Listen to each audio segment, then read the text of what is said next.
Bien, damas y caballeros, muy buenas tardes a todos. Sean bienvenidos a esta nueva sesión de ASA Webinar. Hoy vamos a estar en compañía de un gran amigo de la casa, un profesional a carta cabal y muy enterado, ¿no?, de lo que es el tema que vamos a tratar el día de hoy. Pronto vamos en unos minuticos a hablar un poquito de nuestro invitado. Antes vamos a repasar algunas normas que tenemos para ustedes a bien a considerar para el desarrollo de esta sesión. Vamos a mantener los micrófonos silenciados a fin de evitar solapamientos de audio y, por supuesto, interrupciones durante la ponencia de nuestro invitado, a fin de que sea lo más fluida posible. En la dinámica que vamos a estar presentando en la tarde de hoy, nuestro invitado va a estar haciendo un conversatorio, ¿no?, con todos nuestros participantes y, por supuesto, cada uno de ellos va a tener la oportunidad de interactuar con nuestro invitado, haciendo preguntas, intercambios, comentarios, etcétera, ¿ok? También tenemos a su disposición el chat de la sala para que para que ustedes también envíen sus dudas, inquietudes, preguntas y sugerencias que tengan durante el desarrollo de esta sesión. Al finalizar la misma, ustedes van a recibir un certificado donde constará su asistencia a este evento, pero debo recordarles que para que puedan recibir su certificado deben haber llenado completamente el formulario de registro que hace la petición, ¿no?, a la entrada de este webinar. ¿Ok? Antes que nada, vamos a pasar a ver un video de quiénes somos, una presentación, un video institucional, para que nos conozcan, sepan quiénes somos, qué hacemos y por qué estamos acá. ASA Internacional, Departamento Certificador Autorizado SFFMA. ¿Quiénes somos? ASA, Departamento SFFMA, División Internacional de ASA, Compañía Anónima. Somos una empresa líder en el mercado con desarrollos en seguridad industrial, manejo de riesgo y control de emergencias. Trabajamos programas de formación, certificación y calificación profesional en modalidad presencial y en línea, avalados por la Asociación Estatal de Bomberos y Jefes de Bomberos de Texas, de acuerdo a las necesidades de su organización, empresa, brigada, departamento de bomberos o primeros respondedores. ¿Qué hacemos? Brindamos formación en las áreas de brigadas de emergencia, soporte básico y avanzado de vida, extinción de incendios, rescate, materiales peligrosos y administración de emergencias, todos en sus diferentes niveles de estandarización de acuerdo a las normas NFPA. Contamos con las siguientes certificaciones disponibles: NFPA 1001, calificación profesional para bomberos; NFPA 1051, calificación para bombero forestal; NFPA 1041, instructor de fuego nivel 1, 2 y 3; NFPA 1002, calificación profesional de conductores y operadores de unidades contra incendio; NFPA 472, calificación profesional de respuesta a incidentes por materiales peligrosos y armas de destrucción masiva, en sus niveles advertencia, operaciones y técnico; NFPA 473, calificación profesional para personal de emergencias médicas prehospitalarias en incidentes por materiales peligrosos; NFPA 1521, calificación profesional de oficiales de seguridad para departamentos de bomberos; NFPA 1407, calificaciones profesionales para equipos de intervención rápida; NFPA 1670, calificación profesional para trabajo en altura, rescate y seguridad; NFPA 1561, calificación profesional para servicios y administración de emergencias; NFPA 1670, calificación profesional para trabajo en espacios confinados; NFPA 1081, calificación profesional para maniobras de brigadas industriales de incendio interior y exterior. ¿Dónde estamos? Nuestra organización tiene base comercial operativa en 8 países de América Latina, donde hemos desarrollado actividades formativas en el marco de la acreditación de competencias profesionales, utilizando como estándares de aplicación los códigos que la NFPA establece. ¿Quién nos respalda? La Asociación Estatal de Bomberos y Jefes de Bomberos de Texas, SFFMA por sus siglas en inglés, organizada en 1876, es la asociación contra incendios más antigua y más grande de Texas, sirviendo a los bomberos y servicios de emergencia de respuesta de Texas y más allá. SFFMA cuenta con el apoyo de más de 1.200 bomberos, 22.000 miembros individuales, 80 brigadas contra incendios industriales, servicios de administración de emergencias y departamentos internacionales. La asociación es muy activa en los esfuerzos legislativos que afectan a los servicios de bomberos y han tenido éxito en conseguir la legislación aprobada que afecta en gran medida la respuesta de servicios de emergencias de Texas. ASA Internacional, Departamento Certificador Autorizado SFFMA, donde estar preparados siempre marcará la diferencia.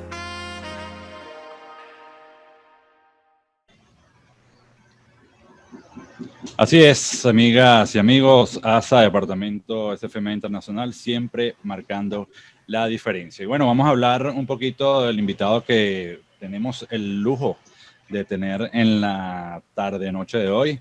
Se trata, como lo dije anteriormente, de un buen amigo de la casa, el señor Ali Villafranca. Hablando un poquito de Ali, tenemos allí que es ingeniero de sistemas con maestría en negocios e ingeniería industrial, miembro de la Asociación de Planificadores de Contingencias del Instituto de Gerencia de Proyectos, del Instituto Internacional de Recuperación de Desastres y del Instituto de Continuidad de Negocios. Es gerente certificado de Resiliencia de Negocios, profesional certificado en Gerencia de Negocios, profesional certificado en Scrum y profesional certificado en Continuidad de Negocios. Junto a él lo va a estar acompañando nuestro CEO y director general, el señor Félix Carrillo. De Félix podemos decir que es industriólogo de profesión con posgrado en recursos humanos, especialista en manejo y control de emergencias con múltiples certificaciones bajo el estándar de las normas NFPA, tal como la 1001, la 1041, la 1521, 1407, 1403, 472, entre otras. También maneja certificaciones de la Organización Marítima Internacional como la 609. Es director del Comité Internacional de la Asociación de Bomberos y Jefes de Bomberos de Texas, SFMA, y presidente de ASA Venezuela y ASA Internacional. Este servidor quien les habla, Jesús Carrillo, estaremos trabajando para ustedes. Los dejo con el señor Félix Carrillo, esperando que disfruten de la sesión. Félix. Gracias, Jesús. Buenas tardes para todos. ¿Cómo están? Encantado de verlos nuevamente. Vemos que hay amigos concurrentes en el sistema, como son los gente de Argentina, tenemos gente de Perú, Ecuador. Y bueno, y tenemos, por supuesto, a nuestro amigo Ali. Ali es un amigo de la casa y de la casa anterior. Ali lo conocemos desde que éramos pequeños, jóvenes, adolescentes. Iniciamos ambos el mundo de la seguridad, fuimos compañeros pues de una gran institución como fue en ese momento la Brigada Juvenil Eleazar López Contreras, y de allí hasta estos tiempos nos hemos seguido viendo, hemos trabajado juntos, hemos compartido situaciones, amistades, eventos, y bueno, qué más que traerlo a nuestra casa, a que nuestros amigos, nuestros hermanos de Latinoamérica y del mundo compartan con él temas asociados a la continuidad del negocio en función de este tema que hoy por hoy nos agobia, como es la segunda oleada que se está generando de la pandemia a nivel mundial. Todos nos preparamos de alguna manera para surcar estos 8 o 10 meses que llevamos en situación endémica, sobre todo en Latinoamérica, porque ya hemos cumplido un año de este flagelo que apareció en el mundo, y pensamos en algunos casos de manera ilusa, por decirlo de alguna manera, que esto se acababa en septiembre, octubre, bueno, a finales de año muy probablemente, y resulta que no fue así. Pasó la primera ola, la curva descendió, casi en algunos lugares logró aplanarse bastante, pero resulta que nuevamente se intensificó y hoy por hoy estamos en una segunda oleada a nivel mundial. En algunos países ya va muy adelantado, en otros están en el inicio pues de esa segunda oleada. Y bueno, queríamos hoy por hoy conversar un poco sobre lo que debemos ir haciendo desde el punto de vista organizacional en todas las empresas en las cuales servimos o a las cuales les servimos, porque es importante prepararnos para esta segunda vuelta en un año que se avecina, que asumimos que económicamente para el mundo va a ser bastante complicado y dificultoso. Bueno, Ali, sin mucho más, te dejo con el control de la actividad. Estamos aquí para acompañarte y ayudarte en lo que podamos.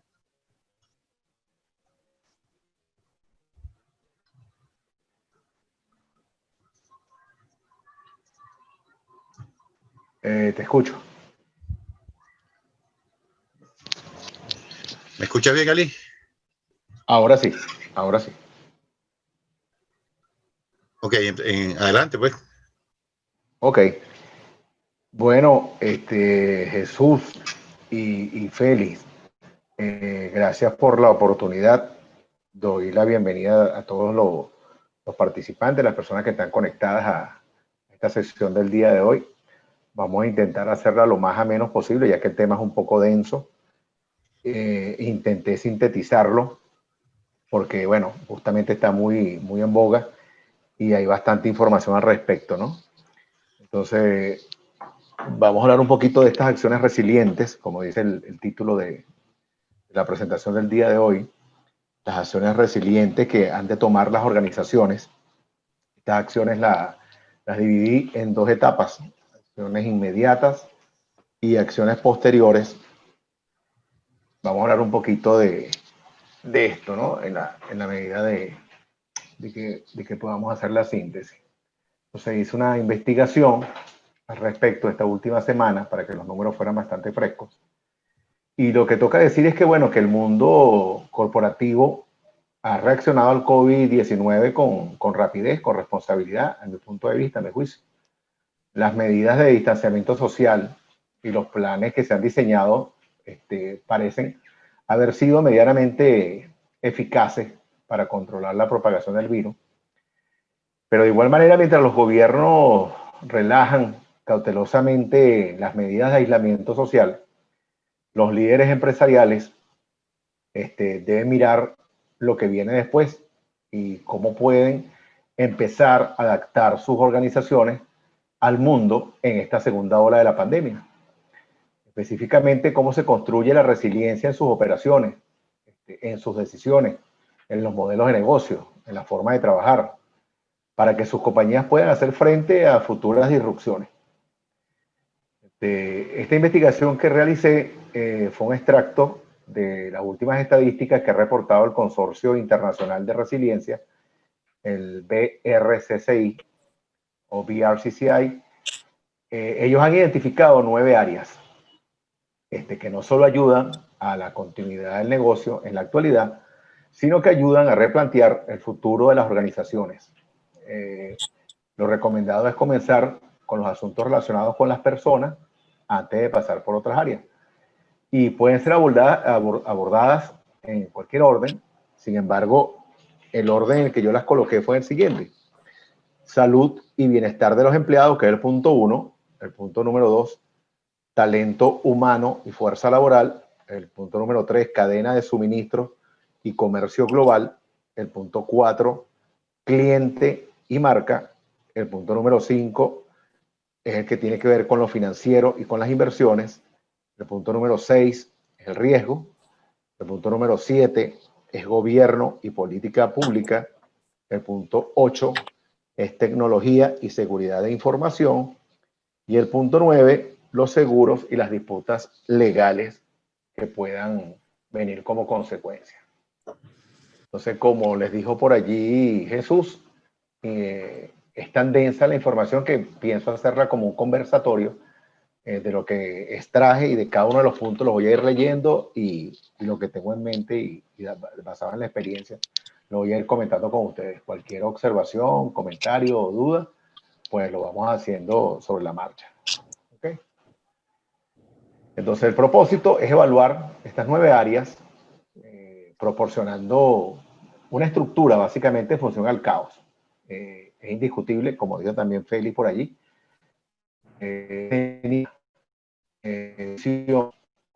la esperanza de que a mediados de año hubiese un control sobre la pandemia en función a la curva de las estadísticas de crecimiento. Sin embargo, la respuesta fue la contraria. La respuesta fue que hay un repunte marcado, sobre todo en Europa y en Estados Unidos. Las cifras son devastadoras. Estamos viendo números en Italia, en Portugal, en el Reino Unido y en Francia, que son superiores a los 2 primeros meses de la pandemia en estos segundos 9 y 10º mes. Entonces, pues no solamente es una segunda ola, es un rebrote. Y en países como Noruega, Irlanda, no ha habido ni una primera ni una segunda ola, es que la curva ha ido en ascenso. Entonces, nos queda bajo nuestra óptica latinoamericana pensar en una segunda ola por los cambios en la temperatura, en el clima, en la apertura de los aeropuertos, una serie de indicadores que vamos a revisar por allí. Pero en lo que vamos a pensar en esta charla de resiliencia corporativa o resiliencia organizacional es en las estrategias que deben llevar a cabo las compañías una vez vivida y experimentada la primera ola y dadas las experiencias pues, que tenemos que tomar en cuenta para que estos meses los podamos afrontar con integridad o las organizaciones los puedan afrontar con integridad. Entonces, vamos a ver estas 9 maneras en que los líderes pueden reformular el futuro de sus organizaciones para aumentar la resiliencia en estos meses venideros, como dije por allí. Entonces, punto número 1, voy a irlos marcando. Les prometo que les envío una presentación al final con los highlights, que los tengo aquí en mis notas y después se las hago llegar. Por ahora vamos a conversar. Entonces, punto número 1, que para mí en esta triada, como siempre lo decimos en la parte operativa y en la parte de continuidad de negocio, la triada de personas, de procesos y plataformas, la más importante siempre es la gente. El punto número 1 es salud y bienestar de los empleados. Entonces, bueno, el regreso físico al lugar de trabajo o al sitio de trabajo es la prioridad para muchas organizaciones, sobre todo las industrias, donde la presencia física de la fuerza laboral es fundamental. Más que para la parte de banca, de finanzas, de investigación y desarrollo, pues para las industrias es vital. Es imperativo y crítico asegurar una transición confiable de regreso a los lugares de trabajo, con unos protocolos que sean adecuados de salud y de seguridad. Esto es imperativo también que las capacidades pues estén orientadas en materia de salud, de seguridad, donde se incluyan las pruebas, el seguimiento y la localización de la gente, de la fuerza laboral, para evaluar y gestionar activamente la planificación. Se requieren nuevas tecnologías asociadas a cómo almacenar los datos, cómo rastrear los protocolos, cómo capacitar a la fuerza laboral, cómo comunicarse con la fuerza laboral. Y la interrogante que se están haciendo las organizaciones es si es posible que los empleados vayan y vengan del lugar de trabajo con seguridad. Y las decisiones de ir o no ir pueden tomarse en función a la respuesta, ¿no? Utilizando criterios de reapertura con calendarios determinados y basado en lo que establezcan las autoridades, en lo que establezca el gobierno, básicamente. Entonces, acciones inmediatas que se debe tomar en función a salud y bienestar de los empleados. A mi juicio, pues la comunicación. Hay que hacerle saber a la fuerza laboral, mientras dure la pandemia, informarle de las directrices que establece primeramente el orden mundial y luego la política de cada uno de los países. También diría que es importante educar a los empleados sobre los síntomas y la prevención. También está la política y los procedimientos con relación a los permisos de trabajo. Mucha gente pues, ha tomado esto como una ligereza en el cual pues, se pide un permiso laboral, me ausento, estoy en casa, 1, de forma preventiva, y 2, ya no tan preventivo. Y las organizaciones tienen que estar muy pendientes con esto, o sea, cuando de verdad la licencia de trabajo es importante y cuando no. Hay que habilitar los entornos de trabajo basados en plataformas de tecnología, no hay otra. O sea, si queremos hacer dispersión del recurso humano, tenemos que contar con el apoyo tecnológico. Cuando el trabajo se sigue complementando o se debe realizar en el lugar de trabajo, pues la seguridad laboral es importante. Hay que proporcionar la protección contra epidemias en el sitio de trabajo, ya no en la casa, con equipos de protección personal, con saneamiento, con los descartes, con la prevención. Y también hay que identificar a aquellos empleados que por alguna razón no han podido retornar al país o a la región y que están en tránsito. Y esas personas están pues distantes de sus familias, no solamente de la empresa, y ahí tenemos un recurso que es importante para la organización que en este momento no disponemos de él. Como una acción posterior, pues, que son las que se aplican una vez culminadas las acciones inmediatas, pues hay que adiestrar a los líderes de los grupos de las organizaciones sobre cómo manejar equipos a distancia, porque esto nos vino muy de golpe. Entonces no podemos dar por hecho de que todo el mundo sabe gobernar o sabe girar instrucciones a personas que no tiene a su lado, con las cuales no están en su entorno inmediato. Y se demostró en la primera ola de la pandemia que esto fue una crisis en organizaciones de índole farmacéutico, sobre todo por la premura de sacar el antídoto, la vacuna. Y está pasando esto, pues que, o sea, si la persona no está en el entorno cercano de los líderes, no hay control. También hay que comprender lo que son las restricciones de viaje. O sea, lo que era la globalización se está perdiendo un poquito y cómo eso impacta las operaciones. O sea, eso hay que tenerlo muy en cuenta. Hay que adaptar, también pienso yo, la planificación empresarial para poder incorporar nuevos escenarios y recoger las lecciones aprendidas.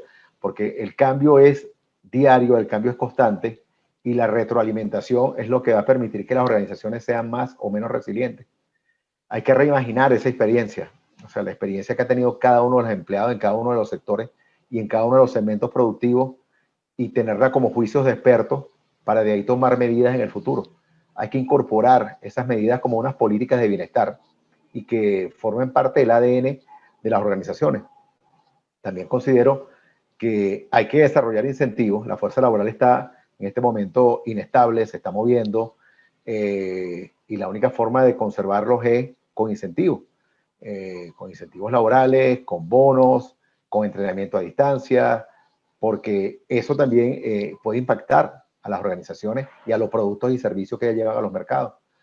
Hay que evaluar los lugares de trabajo, o sea, hay que mitigar los impactos, porque en este momento la amenaza se materializó en un riesgo que es el virus, pero todo indica que no va a ser el último de los virus. Y si no tomamos en cuenta la lección aprendida, pues va a ser una mala experiencia que nos va a introducir a vivir otra muy prontamente, si no se toman las medidas y no vivimos el juicio de los expertos. Y se habla mucho también de lo que es el talento ágil. Y esto tiene que ver con la juventud. O sea, esta pandemia ha permitido que los líderes identifiquen a aquellos empleados que tienen lo que se llaman las estrategias ágiles de conectividad, estrategias ágiles de comunicación, de manejo de la información, de masificación de la información, y de alguna manera están descartando empleados de mayor edad o que son distantes a las telecomunicaciones y a la tecnología. Entonces, pues, introduzco esto porque lo leí esta semana. Para mí lo de tenía herramientas ágiles en esa disciplina. Resulta que no, ya el concepto está bien arraigado en las disciplinas laborales y tiene que ver con talento ágil. Entonces, es cómo se reformulan los equipos de trabajo que tienen que ver con la edad y la juventud y las generaciones. Entonces, primer punto de salud y bienestar de los empleados, lo discutimos. Vamos a pasar al segundo punto, que es talento humano y fuerza laboral. Aquí me corresponde decir, en esto digamos que llevo cierta experiencia, y para entender cómo proteger la salud, que es un tema también que le compete mucho lo que hace ASA y el SFMA a nivel mundial, la salud y la seguridad de la fuerza laboral, primero hay que determinar dónde y cómo funciona la organización. O sea, cómo se define quién va a regresar físicamente al trabajo, quién pertenece ya a lo que es el aspecto remoto de la parte laboral, qué parte de la organización deben permanecer esperando la demanda, porque sabemos que no se están haciendo todos los productos, sino las empresas han definido cuáles líneas de verdad son las que les generan revenue y dividendos y cuáles tienen en stand-by, cuáles son los equipos de trabajo que van a comenzar, en qué horarios, en qué lapsos, en qué meses del año, en función a la dispersión geográfica, en función incluso a la geografía en la cual se desenvuelve en cada organización. Las formas de trabajo a distancia para lograr la sostenibilidad también son muy importantes. Luego, tener acceso a los equipos, a las maquinarias, a los implementos, a las capacidades en los sitios alternos, y si se tiene la tecnología y la fuerza laboral, como dije anteriormente, que sea ágil para incorporar esa tecnología a las organizaciones. Entonces, bueno, a las organizaciones no les queda otra cosa que decidir cómo segmentar lo que es el regreso físico de los empleados al trabajo, porque pareciera que no va a ser en una sola ola de retorno de esta masa laboral, sino tiene que ser pensado por el impacto, uno, económico que tiene, dos, qué producto estoy liberando finalmente al mercado, qué servicios me están demandando y si ese servicio o producto hoy día tiene el requerimiento que tenía antes de la pandemia. Por ejemplo, una fábrica que está reiniciando la producción de un producto bajo demanda, después del cierre, los operarios de las líneas tendrán que ser desplegados por turno, por ejemplo. Los supervisores y los gerentes pueden ser equipados con herramientas digitales para ayudarlos a supervisar esa producción, pero sin estar físicamente en el taller o incluso en el edificio. Entonces, a largo plazo va a ser necesario ver cómo racionalizar y automatizar los procesos que fueron desgastados durante la crisis y que las capacidades nuevas, pues, fueron mejoradas. Y hay que buscar cuál es el perfeccionamiento de las capacidades del producto y de la fuerza laboral, porque ahí va a haber una simplificación o un mejoramiento del proceso dada la pandemia. Y en ese mejoramiento vienen recortes. Entonces, o se disminuye la fuerza laboral o se disminuye la cantidad de productos que se entrega. Entonces, debería haber canales para que los empleados se apoyen mutuamente mientras se redactan a la vida laboral, que puede ser una mezcla de remoto o en sitio. Especialmente porque los equipos fragmentados necesitan comunicarse socialmente, así de cuestiones relacionadas con los proyectos. Las acciones inmediatas para que la participación de esta fuerza laboral sea óptima. Bueno, habilitar recursos para la seguridad y la gestión de crisis, evaluar procesos de disrupción con los proveedores, porque seguramente ya no son los mismos proveedores con los que contamos, seguramente no tenemos las mismas líneas de comunicación, no son las mismas personas, ese proveedor a su vez está tan o más impactado que mi organización o que mi empresa en función de la pandemia, y tengo que hacer evaluaciones de nómina. Hay que revisar y acelerar todo lo que es la colaboración virtual en las nuevas formas de trabajo. Hay esquemas de comunicación, no solamente son estas de colaboración, sino colaboración de trabajo en campo, que lo están haciendo las empresas de comunicación. O sea, que están desplegando su ancho de banda en función a nodos virtuales. Y es sumamente importante. Entonces, eso lo llaman colaboración virtual entre operadoras, para que el ancho de banda de distintas regiones sean compartidos, por ejemplo. Hay que, como una sugerencia, también es importante desplegar encuestas de pulso de trabajo para medir la productividad. O sea, hay que empezar con la analítica. O sea, tenemos que dejar de trabajar, o tenemos no, es conveniente dejar de trabajar con toda la masa laboral si yo no estoy verificando los KPI o los indicadores en analítica para saber el rendimiento de esos recursos en los distintos sitios. Tenemos que ser un poco más discretos con la productividad, aplicar la estadística para saber si puede haber reducciones de costos. Y también hay que identificar las brechas que se generan por el trabajo virtual. El trabajo virtual, ok, ha determinado, ha dado en el clavo para que el recurso humano se sienta útil y pueda ejecutar su proceso a distancia. Sin embargo, las limitaciones de ancho de banda, de tecnología, de energía eléctrica en algunos países, incluso la disponibilidad de la persona dentro de su casa en función a sus obligaciones o a sus compromisos como padre, han generado retraso en los procesos. Entonces hay que hacer un análisis de brecha en función a lo que es ese trabajo virtual. Si bien el teletrabajo se presenta como una solución, hoy día se están evaluando algunas limitaciones o algunos retrasos que se generan por el teletrabajo. Y esas brechas son productos de estudio hoy día en cátedras de analítica. También es conveniente desarrollar casos de negocio para cambiar la trayectoria en función de recursos humanos. Hay que aprender del pasado para construir el futuro, como dicen los expertos, ¿no? Explorar el mercado para aprovechar tecnologías existentes, porque vienen nuevas formas de trabajo y hay restricciones de viaje que van a impactar en las operaciones. Y hay restricciones de viaje en el comercio, en los puertos, con los trenes, en las rutas locales de tránsito de autobuses y camiones.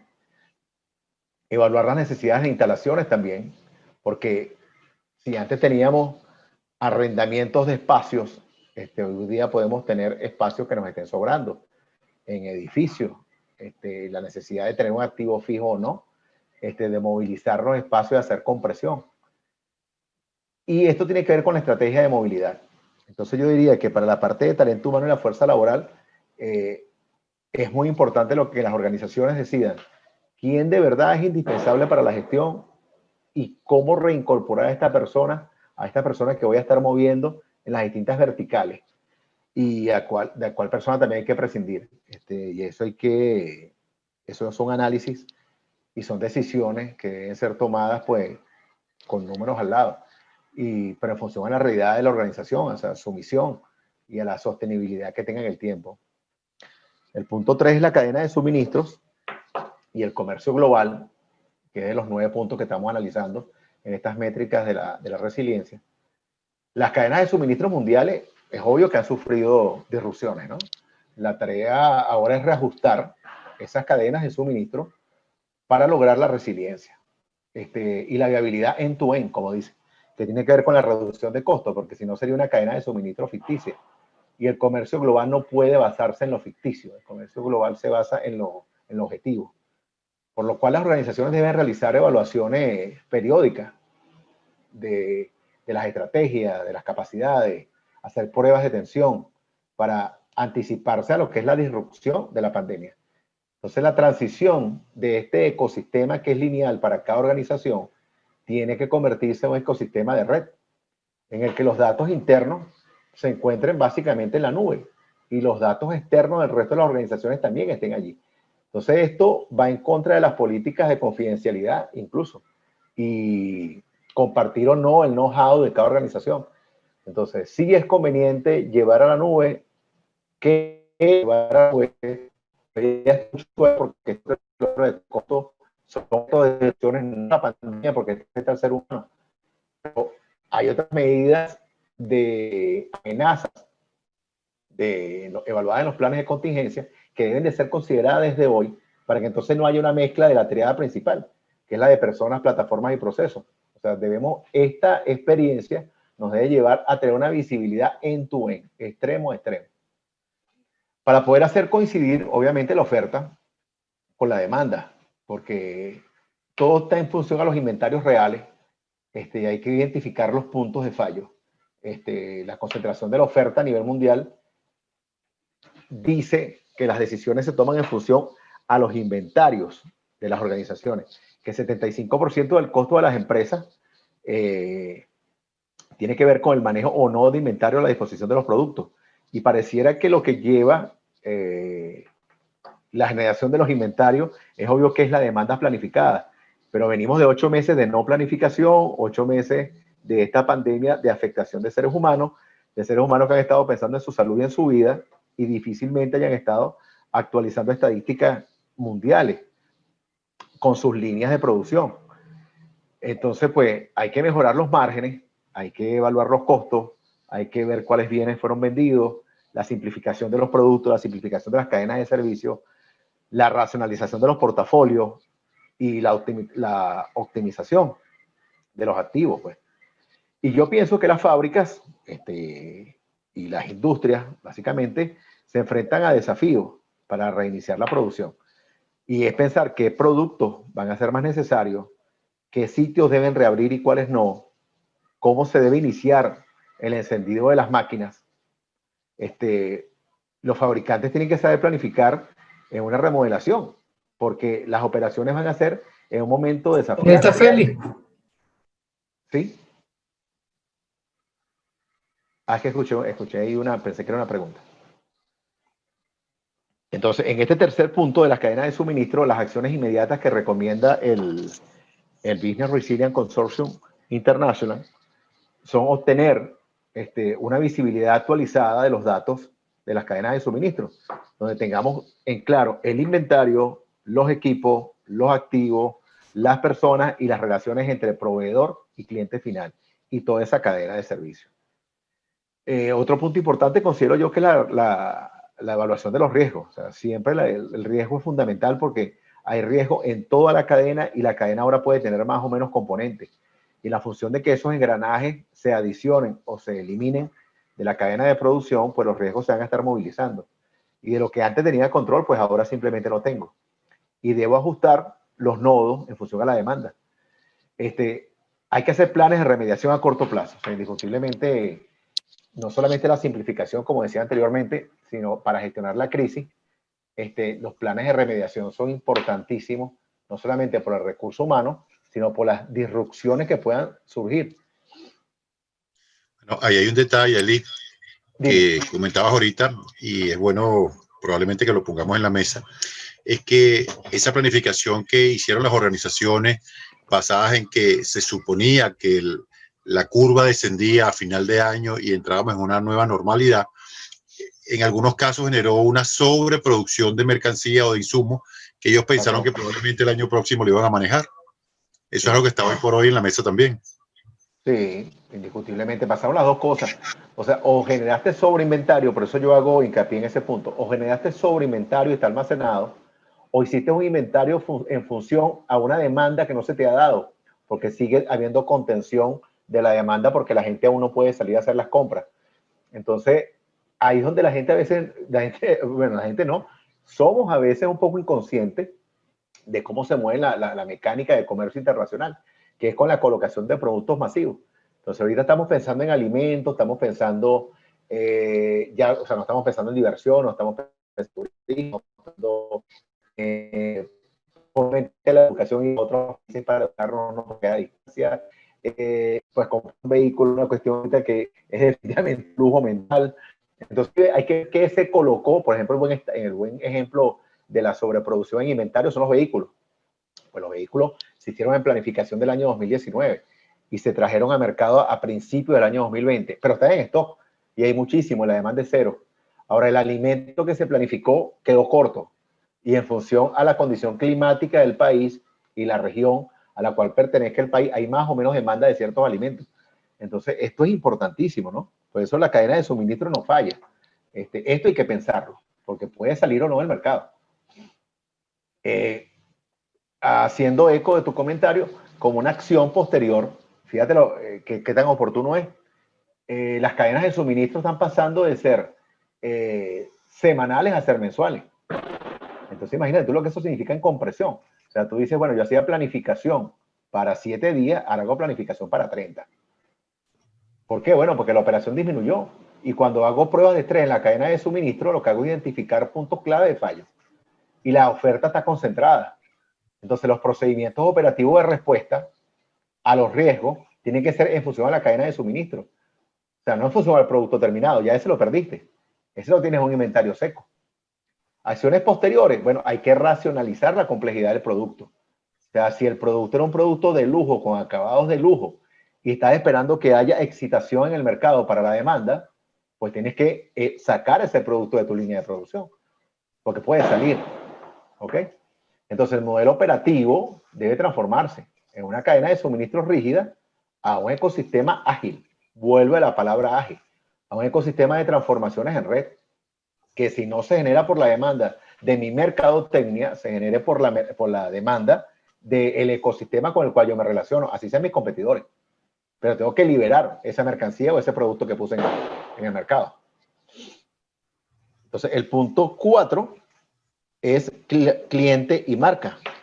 Entonces, en función a cliente y marca, la pandemia está obligando a una reevaluación. Ya hablábamos anteriormente de productos, ahora vamos a hablar de clientes y marcas. Entonces, la pandemia está obligando a una reevaluación de los valores, pues, de los hábitos, creo yo, de los patrones de consumo. Yo creo que muchos de ellos van a tener que revertirse, a pesar de que tú lo tengas en tu página web y en el histograma de tu organización y tú digas que esa es mi visión y mis valores, viene una redefinición. Todo indica, las estadísticas dicen que más de 1/3 de los consumidores a nivel mundial han declarado que gastarán el 50% de lo que gastaron en el 2020, es lo que van a gastar en el 2021. porque se están viendo los efectos de la pandemia, se están midiendo de la primera ola desde junio del 2020. Entonces imagínate, el 2021 arranca con que un tercio te dice que va a gastar el 50% de lo que gastó en el mismo periodo del año anterior, en un año de pandemia. Y así venga la vacuna, pues el control no se espera hasta mediados del 2021, y no me refiero a control, me refiero a control de la vacuna. Entonces, mientras llega eso a 9.000 millones de personas en el mundo, estamos hablando del año 2022-2023, entonces estas estadísticas para mí se quedan cortas. 13% de todos los consumidores planean hacer recortes del 50% de su hábito de consumo. Entonces, esto es más significativo todavía. Son dos estadísticas rápidas, pero es importante, es relevante, es bien sustantivo lo que estoy diciendo allí. Entonces, los impulsores de crecimiento van a cambiar y los canales de venta van a cambiar. Entonces, ¿cómo tú extraes valor de la innovación si no puedes impulsar las estrategias de los productos? La experiencia del cliente es, como está diciendo ahorita está diciendo Google, pues que lo que se van a hacer son viajes digitales. O sea, ya no son viajes físicos, la persona va a viajar de manera digital a hacer negocio. Los clientes y los medios de participación están en función a las experiencias de servicio. Y abordar esta nueva brecha, que es la brecha física, a la brecha al comportamiento digital. Bueno, esa de milla, activar nuevos servicios tienen que ver a una milla, que parece que el productor hace gran producto y lo monta en canales, esos canales son los almacenes, pero parecía que el mejor negocio es el despacho a casa, el despacho a oficina, el despacho a sitio, aquellas oficinas que se puedan reactivar. Entonces, la que es entregas de última milla, que es ese delivery at home o at house, es lo que se va a potenciar, pero fuertemente. O sea, se estima un crecimiento del 50% en números para el año 2021. La crisis sigue siendo una prueba. O sea, es una prueba de la protección de la marca, de las marcas de las organizaciones, de sus productos. Entonces, las organizaciones pueden crear confianza a través de la satisfacción, pero la creación es un valor agregado y es fundamental. Entonces, ya sea que sea crear confianza en mercados de capital o tener impacto social o ambiental, pues esto es una cultura de desarrollo de las organizaciones. Si no, vas a perder las marcas. O sea, no solamente los clientes, porque los clientes no te están demandando productos como hicimos en la metáfora de los carros anteriormente, sino es que tus marcas internas, porque vas a tener que extraerlas del mercado, las vas a perder. Entonces son conductas que deben ser medidas en esta segunda ola para que en el 2021 el choque no sea tan traumático, porque la contracción económica está cantada. Lo que no sabemos es en cuánto es. O sea, si no tuvimos control de la pandemia, no tuvimos control del escenario, de los daños, de las víctimas, pues de la resiliencia empresarial, en este momento nos estamos basando en los 42 años de experiencia que tiene la ciencia de resiliencia activa en las organizaciones. Pero más años tiene la ciencia médica y no ha podido controlar la enfermedad. Entonces, lo que estamos haciendo son estadísticas, suposiciones científicas, análisis y ¿cómo se llama? Y estimaciones. A ver cómo nos va. Entonces, acciones inmediatas en función a clientes y marcas. Mi recomendación. Bueno, analizar los escenarios. Hay que comprender los efectos de la liquidez en el cliente. El cliente cada vez tiene menos liquidez, dispone de menos dinero, de menos capital para hacer compras, para hacer gastos, todo se considera lujo. Hay que hacer un análisis inmediato del sentimiento de las marcas. Ya la gente no está comprando por el color, porque me interesa la marca, porque me gusta, porque es la tradición, sino es porque si de verdad lo requiero, lo necesito, y esto no es un lujo. Verás, por ejemplo, que la caída en la comercialización de cigarrillos en lo que va de año ha sido el 70%. Y bueno, ya era una industria que estaba bastante monitoreada tributariamente, fiscalmente, publicitariamente, pero además la demanda cae en cero. Verás cómo ciertas marcas de cigarrillos pues saldrán del mercado, y aquí hay una combinación de cliente y marca, es un ejemplo. Hay que mitigar los problemas de suministro de los productos, volvemos a lo mismo, o sea, los almacenamientos, los inventarios, las cadenas de producción, pero las cadenas de suministro, o sea, viajes, transporte, puertos, barcos y aviones. Hay que alinear las comunicaciones con las experiencias de los clientes, si el cliente demanda o no demanda el producto, el servicio, si su experiencia con el producto es positivo o no. Y vuelvo, la analítica. O sea, la analítica para las campañas tiene que ser cada vez más empática. O sea, tengo que llegar al consumidor de verdad con que necesitas esto, de verdad cómprame. Requieres esto, de verdad demándalo. Entonces las redes hay que aumentarla en función a la demanda digital. O sea, la demanda digital es la que está imperando. Son los indicadores más importantes, están ahorita en lo que la gente está comprando en plataformas como Amazon, por ejemplo, en Alibaba. O sea, ¿qué está diciendo Asia? ¿Qué está diciendo Europa? ¿Qué está diciendo América de los comportamientos de compra? Y hacer esos análisis de demanda en función a las experiencias de cliente para saber a dónde orientar la producción de grandes empresas, que son empresas de servicio, que son empresas, que son industrias, empresas de transformación. ¿Tienes algún comentario, Félix? Sí, no, bueno, con base a lo que estás comentando, es evidente que las marcas van a redimensionar su manera de vender, como dices tú, y más allá de su manera de vender, lo que realmente es necesario para el consumidor, porque esa desaparición de insumos o de activos, no, perdón, de materia prima o de materia terminada va a ser relevante. O sea, eso va a determinar que el consumidor es el que va a marcar en este caso la pauta hacia dónde van a ir, y por supuesto las empresas grandes, como tú lo comentas, van a tener que buscar un mecanismo que permita que nosotros, que somos consumidores, validemos lo que ellos están vendiendo en este momento, porque Pues es una sí, necesidad comprarlo.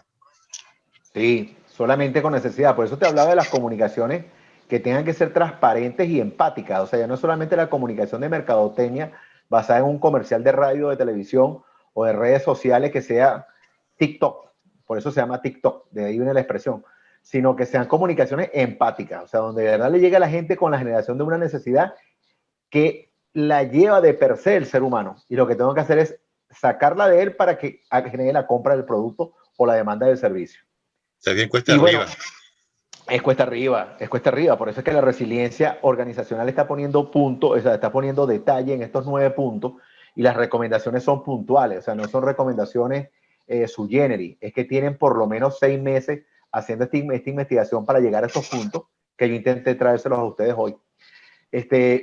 También pienso que es bueno que las experiencias remotas tengan toques personales. O sea, la experiencia dice que las compras se están haciendo igual por las grandes plataformas de compra, pero se están haciendo muchas compras a innovaciones. O sea, hay emprendedores que están haciendo postres, o sea, no es solamente Venezuela, está pasando en Dinamarca con grandes vendedores de queso, está pasando en Rusia con vendedores de licor, con la gente que hace vodka, y están haciendo vodka tradicionales que se están vendiendo unos números donde ni siquiera las grandes empresas han alcanzado esa mercadotecnia. Entonces es una persona que hace artesanía con muy buena calidad, con comprobada, y que por llevarlo a las redes sociales tiene una demanda no similar, pero sí para su operación que genera un EBITDA superior al que le genera a grandes marcas que hacen vodka, por ejemplo en Rusia. Y está pasando también en Ámsterdam con la diversión. Entonces tú dices, bueno, los emprendedores encontraron una forma, lo que ellos llaman el toque personal, o sea, de hacer grandes negocios para sus dimensiones y para su infraestructura de costo con capacidades digitales mínimas y que generan unas campañas de recuperación de mercado y clientes excepcionales. Entonces, realinear el mensaje para que se generen nuevas marcas. Y hay que hacer comunicaciones reflexivas, ¿no? Hay que pensar en lo que se llama el futuro optimista. Sí hay que invertir definitivamente en tecnologías emergentes, tecnologías digitales emergentes, pero pareciera que son estos mercados nuevos los que van a generar los cambios. O sea, son los que le están diciendo a las grandes marcas cómo reconducirse, porque la demanda está orientada allí, a lo que tenga más cerca de mi casa, a lo que me dé el mejor producto, al menor costo, en el menor tiempo, quien más me invierta tiempo en la retroalimentación, quien más me escuche. Entonces, esto hay que verlo con detenimiento. Sobre todo por eso, para entender qué hay dentro del cliente de verdad en la pandemia, que está viendo primero su salud y su vida, para que mi marca no desaparezca. Entonces pasamos al punto 5, que es la parte de finanzas e inversiones. Aquí vamos a encontrar cosas importantes, ¿no? Entonces yo diría que sobre la finanza que a todos nos impacta, a todos nos llega. Hubo una primera ola de pandemia, ¿no? Que fue una contracción de la actividad económica. Entonces los ejecutivos yo pienso que reconocen que los gastos de funcionamiento tenían que reducirse. Y pensando en un periodo prolongado, como acabamos de decir. para reflejar caída de los ingresos. O sea, los ingresos, no difícil, aquel mercado en el cual los ingresos no han caído. Ahora saben pues que las medidas inmediatas que tomaron en marzo no fueron suficientes y que requieren un equilibrio de la necesidad de flujo, y que son flujos de caja de largo plazo y de mediano plazo, pero que no garantizan éxito, porque está visto que la planificación acá no ha sido entre el 90 y el 100%, que es lo que en la mercado se llama comunicación. El objetivo con los empleados y recortar unos recortes demasiado profundos con el tema de los empleados en función a las finanzas. Aquí acabamos de hacer un contraste de ambos temas, ¿no? Por un lado, cuidar al empleado, y por otro tema, sanear y cuidar la finanza de las organizaciones. Y las finanzas de las organizaciones son de que lo que no necesito, no lo tengo. No lo compro, no lo adquiero, no lo uso. Por lo cual los empleados salen. O sea, por un lado lo cuidamos y por otro lado la finanza lo recorta. Entonces que hay un contraste organizacional. El capital humano pues, es fundamental para la capacidad de las organizaciones y para crear valores a largo plazo. Cuando es necesario hacer recortes hay que hacerlo. Eso se deben dirigir estratégicamente a mantener las capacidades críticas, pero solamente las críticas para generar éxitos continuos. Entonces aquí es donde las organizaciones tienen que decir, o sea, qué es fundamental, qué es neurálgico y qué es crítico, tanto en las líneas de servicio como en productos y servicios, en demanda de productos y servicios, para saber con quién me quedo y con quién no.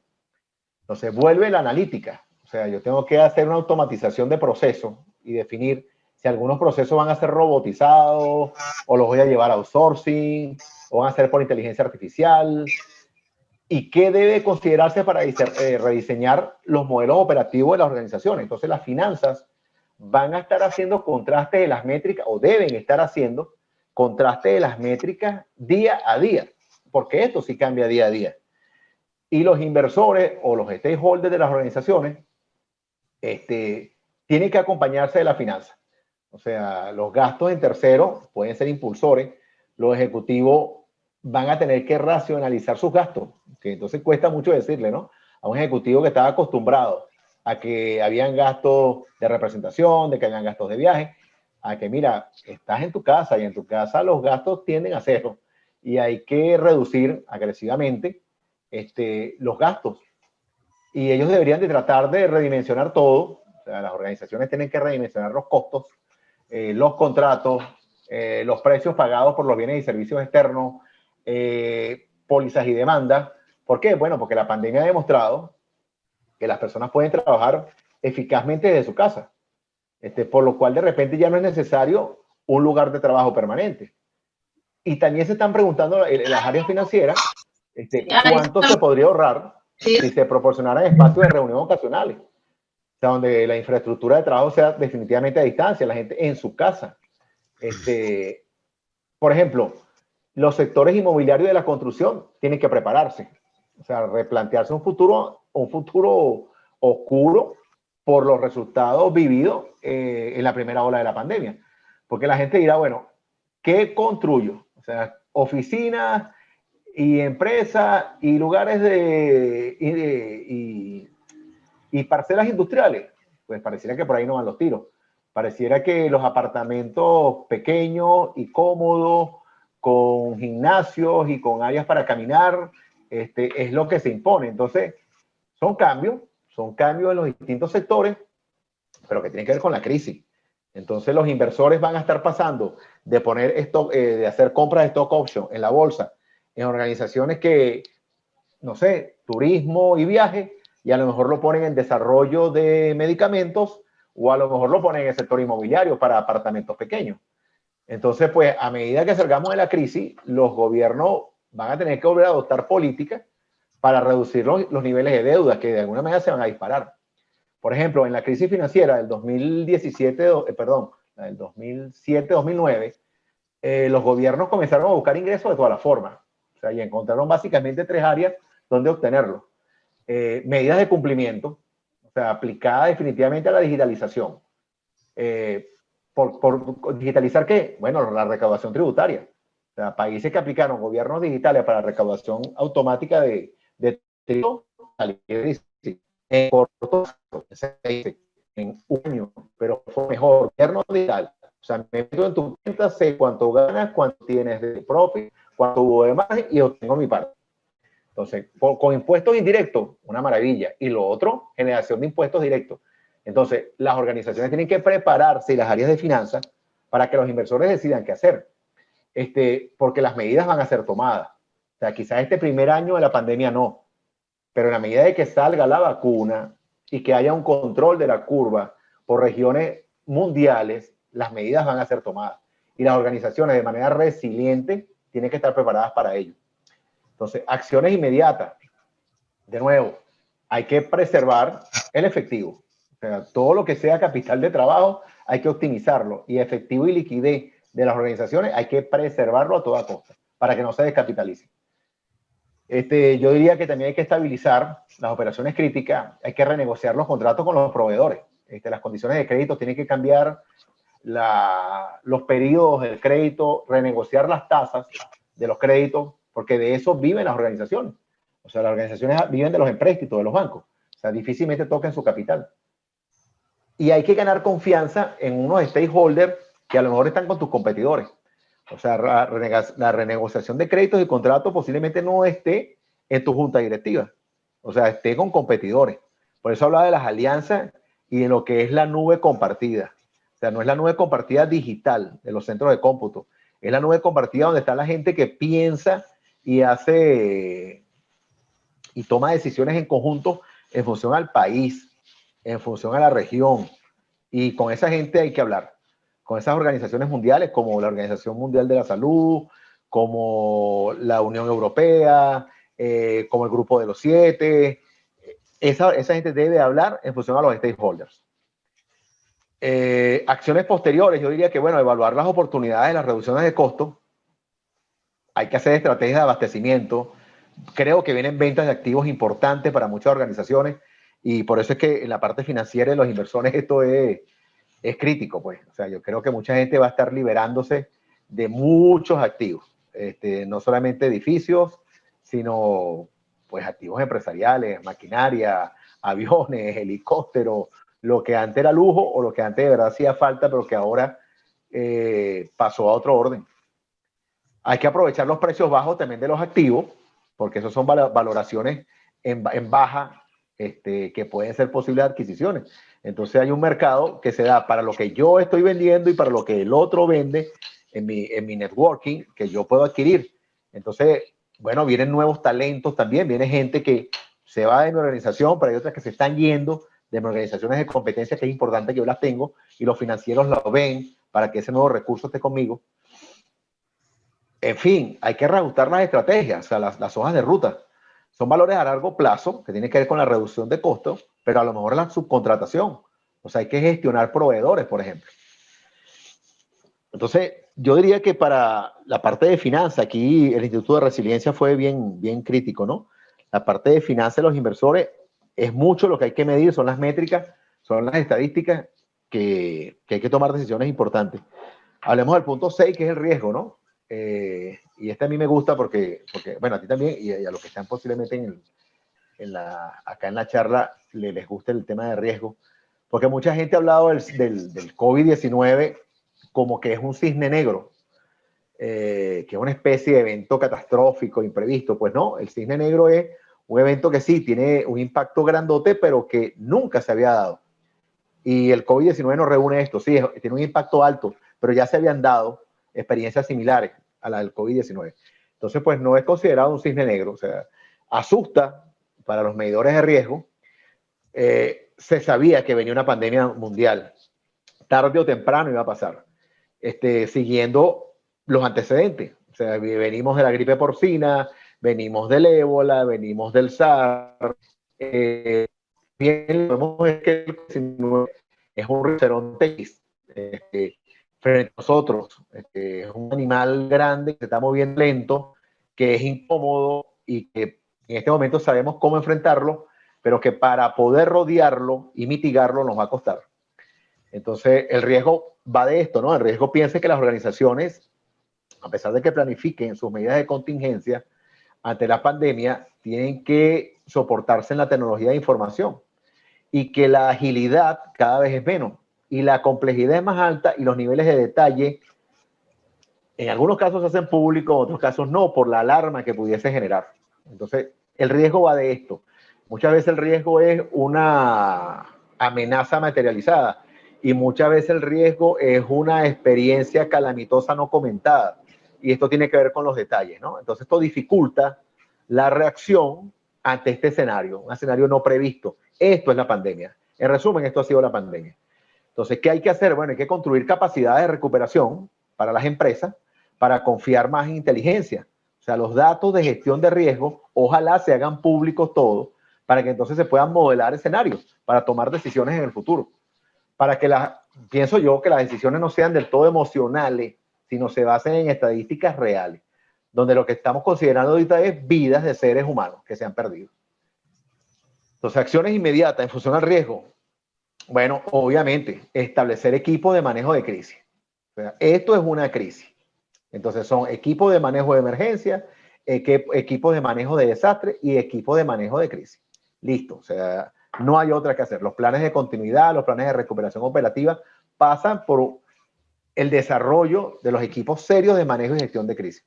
Que tenga alianzas gubernamentales, con los institutos y organizaciones del Estado, tales como bomberos, policías, militares, para poder garantizar la recuperación o reanudación de funciones en el menor tiempo posible. ¿Qué otra recomendación de forma inmediata? Determinar las funciones, determinar los procesos críticos, las dependencias importantes de terceros, en qué condición quedó ese tercero o está experimentando ese tercero del cual yo dependo en función a lo que está viviendo de la pandemia. Sobre todo en lugares afectados, o sea, Europa, Estados Unidos, Brasil se vio muy afectado, México se vio afectado. Entonces, hay que pensar, Colombia en este momento hay un repunte importante. Entonces, si yo dependo de materia prima ubicada en esos países, es un elemento de riesgo. Y hay que precisar responsabilidades legales, responsabilidades contractuales, que como tú dijiste, el pasado es pasado. O sea, se pensó en un año 2019 controlado y en un 20 medianamente planificado, o sea, con el plan a 3 y 5 años que hacen las empresas, pero mira la sorpresa que tuvimos. Entonces, pues, ¿cómo hago? Si dependo de un tercero que esté en un país muy afectado, con cifras calamitosas, y no sabemos cómo se desencadena la pandemia en esta segunda ola y cómo los impacte. Además viene el frío, o sea, viene el frío en Europa que bueno, es terrible, está el frío ahorita, que es terrible. O sea, vamos a medir el impacto del invierno no ahora, sino en febrero. Entonces, a comienzos de diciembre no tenemos claros los números de allá. ¿Vas a decir algo que te diga antes? Sí, fíjate que tú comentas y vamos en la misma línea de lo que es la administración de situaciones de emergencia, situaciones calamitosas, crisis. Y es una línea que hemos venido forjando desde hace mucho tiempo, donde hacemos la acotación de que es extremadamente importante, y tú lo ratificas en tu exposición, que las organizaciones necesariamente tienen que enmarcarse en una estructura de administración, pero no de administración financiera ni de administración de recursos o de lo que proveen. Es la administración de la emergencia que le está generando esta crisis mundial que tiene que ver con COVID-19. Y sobre todo en esta segunda oleada, porque recalco o rescato lo que hablábamos al inicio. Todas las organizaciones se prepararon o fueron amoldándose o acomodándose, como querramos decir, a toda esta serie de situaciones que se iban presentando. Fíjate que tú planteas una cosa súper interesante, que es que las organizaciones están saliendo o que van a salir de activos, de personas, para capitalizar más efectivo, o sea, para quedarse con el dinero y no descapitalizarse, porque no pueden ir a los bancos a hacer inversiones o a solicitar créditos, porque la situación que se está gestando no es la más favorable, porque no vas a tener cómo retribuir ese dinero que estás solicitando. Entonces, se hace presente una vez más este tema de que es súper importante que todas las organizaciones se paseen por esa estructura administrativa que te permite maquetear, simular, preparar, generar estrategias en funciones de supuestos positivos o negativos. Y cuando me refiero a positivos o negativos, me hablo de situaciones favorables o desfavorables, que se van a enmarcar en un 2021 que no sabemos cómo viene, pero que seguro estamos, que es peor que el 2020, porque no has logrado controlar el flagelo que está arrodillando a toda la industria, a todo el país y a todo el mundo en este momento. Mira, Feli, es tan así que las necesidades de capital son altísimas. O sea, el Fondo Monetario Internacional y el Banco Mundial han dicho que los recursos son finitos y que los recursos van a ser orientados a aquellas organizaciones o empresas que generen bienes, productos o servicios fundamentales para la humanidad. Entonces imagínate, cuando tú partes de esa premisa, lo que tú dijiste allí queda chiquitico, o sea, es que no va a haber, o sea, el poco dinero que hay depende de la medición de impacto financiero que hicieron las grandes organizaciones para saber cómo justificar lo que están pidiendo en el mercado, lo que están pidiendo en la banca. Entonces, estos son solicitudes de capital a largo plazo. Entonces, imagínate tú de lo que estamos hablando. Es de que la banca no solamente está disminuida en Latinoamérica. O sea, ¿por qué? Bueno, porque hay poca demanda de crédito, la gente no está construyendo, la gente no está viajando, hay demás, o sea, hay una contracción, sino es que los grandes organismos mundiales, la bolsa está súper afectada, el movimiento bursátil está súper afectado, el Fondo Monetario, el Banco Mundial. Entonces, cuando tú ves que quien genera el movimiento del dinero, quien hace las colocaciones grandes para que hayan inversiones públicas, no solamente de empresas privadas, sino de empresas públicas, están afectados también por la misma contracción mundial, tú dices, ya va, es que el resto de la economía es un apéndice. Ahí está la verdadera medición de impacto. Entonces, determinar el impacto, ya que estamos hablando de riesgo, determinar el impacto financiero es importantísimo. Entonces, los equipos de normativa de las organizaciones hay que empoderarlos, porque todos estamos sujetos a una regulación, o sea, un marco regulatorio y a un cumplimiento normativo. Y ellos son los que nos dicen puedo o no puedo, sigo o no sigo, estoy o no estoy.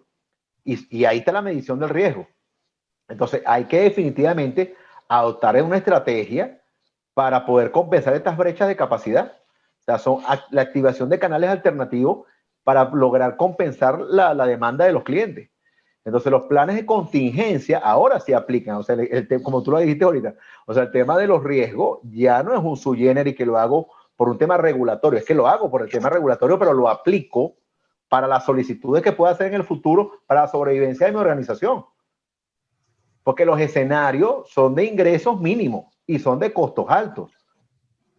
Entonces tengo que intentar comprobar periódicamente mi eficiencia operativa.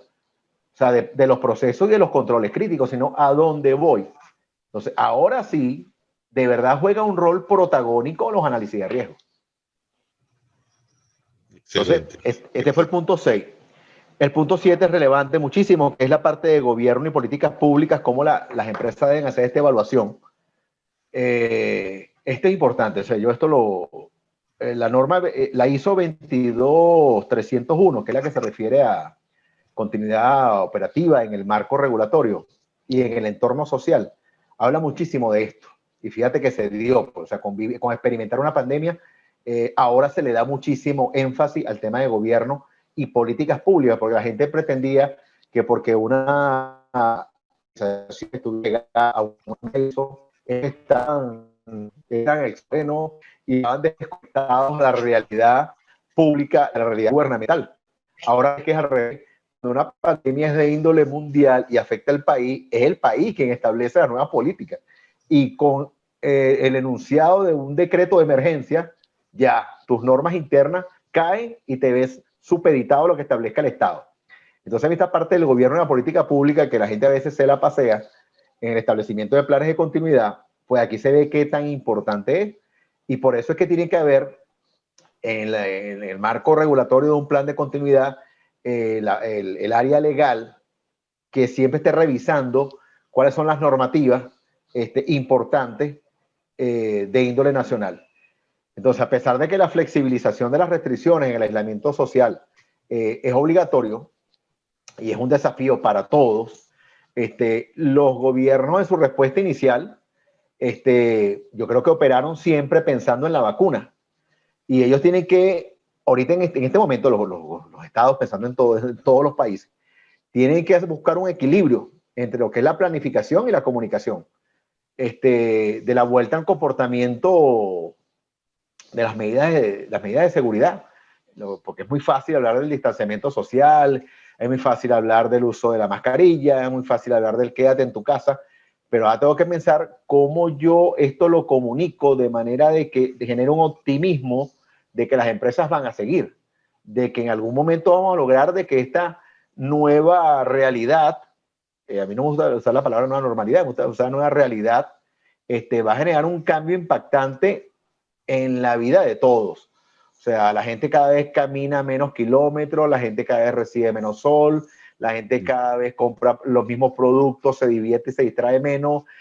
Yo creo que viene una generación en los próximos 2, 3 años de aburrimiento y cansancio, ¿no? Pero que se van a acostumbrar. Entonces, las políticas deben que pensar en estas restricciones.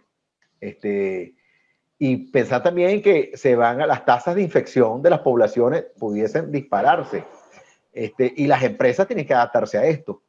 Esto va a tener implicaciones, como lo dijimos anteriormente, ¿no? En los hábitos de los consumidores, la reducción de la demanda, hay tiempos inciertos para la reinserción de los productos, pero tiene que haber planes respaldados por los gobiernos que ayuden a sobrevivir a miles de personas que laboran en las organizaciones, en las empresas, en las fábricas. Porque esto no puede ser indefinido, o sea, se habla de un periodo de 2, 3 años, pero esto no puede ser indefinido. Y tú tienes que establecer desde ya, así te equivoques, planificación extemporánea, como decimos en continuidad operativa. Entonces las empresas tienen que monitorear, vuelvo a las métricas, constantemente los programas de asistencia financiera. Por eso es que hablamos de gobierno y políticas públicas. O sea, es una política general de conducta social, pero de ámbito económico y de ámbito productivo. Y hay que evaluar los programas. O sea, los programas los programas de soporte que han tenido los gobiernos para pagar el paro, para pagar el ERTE, que creo que es que le dicen en España, que son los paros y los caídos. Las leyes de...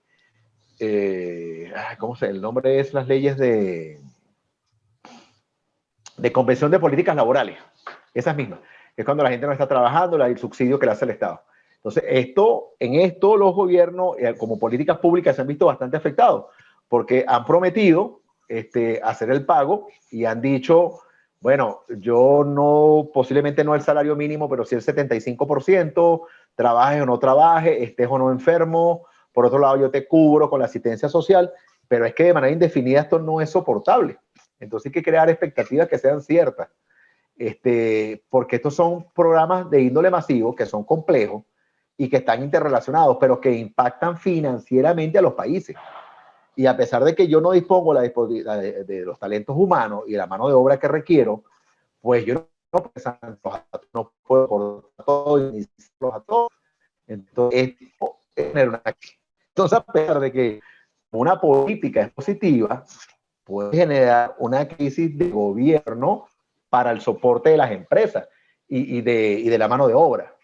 Entonces, la crisis ha puesto de manifiesto los riesgos, pues, que son las cadenas de suministro y de artículos y alimentos y de equipos vulneradas. Sin embargo, en la parte farmacéutica y sanitario tienen subsidios y tienen beneficios. Entonces, si no hay suficientes artículos, el gobierno se hace responsable de la generación de los artículos. Pero si no los puedes fabricar de manera interna, los tienes que importar, y no tienes los recursos, y dada la crisis, tú tienes que intentar recuperar los sectores que están caídos, entonces el gobierno tiene que tomar la decisión de qué hacer. O sea, ¿me doy un soporte a la industria nacional o importo o hago una red para poder relocalizar las cadenas de suministro? Entonces, es importante, y esto sí, son recomendaciones que se dan a 36.000 pies y es competencia y decisión de los estados qué hacer, porque las realidades son distintas, las economías son distintas, todo, el lenguaje, la cultura, geográficamente, los intereses, todo es distinto, pero es probable que los gobiernos sean más activos en una economía en general con un futuro previsible. Los dirigentes empresariales tienen que profundizar en su comprensión del panorama de las políticas públicas y sobre todo los datos sanitarios, de qué se ha ido, de cuáles son las cifras que se revelan semanalmente para sustentar la adopción de decisiones que tengan que ver con su subsistencia como empresa, como institución y su relación con el Estado. Entonces esto va a ayudar, pienso yo que a ambos, sobre todo al Estado, a anticiparse y prepararse para que esta acción gubernamental se produzca con la mayor cantidad de consultas en el menor tiempo posible. ¿Qué quiero decir con todo esto? Que hay una recomendación del Instituto de Resiliencia. Es competencia del país aceptarla o guiarse por ella. Pero de lo que se decida, o sea, los gobiernos no toman decisiones que cambian mensualmente. O sea, se toma una directriz y en función de esa directriz se tienen que, se montan en esa ola todas las organizaciones y las empresas. El devenir productivo de una nación pudiese verse impactado por una mala decisión gubernamental. Entonces aquí sí la política es relevante. O sea, el criterio del político, de las asambleas nacionales y de diputados y de senadores y de cámaras que apoyen al Ejecutivo Nacional, a los dirigentes nacionales, es importantísimo, importantísimo, porque más allá de lo que la organización decida hacer aguas adentro, se sustenta en este marco gubernamental. Entonces, a pesar de que son políticas sanitarias que crean estos planes de emergencia, puede tener un impacto irreversible en las organizaciones. Por eso es que las acciones inmediatas recomendadas son, uno, los entes de cumplimiento. O sea, tú tienes que saber quién es tu oficial de cumplimiento interno y que ese señor esté en contacto directo con el ente rector, ya sea el ministerio o el organismo rector, para que esas directrices no se excedan en función de tu realidad como empresa. ¿Para qué? Pues bueno, porque eso te puede generar un estímulo o un desestímulo en tu negocio.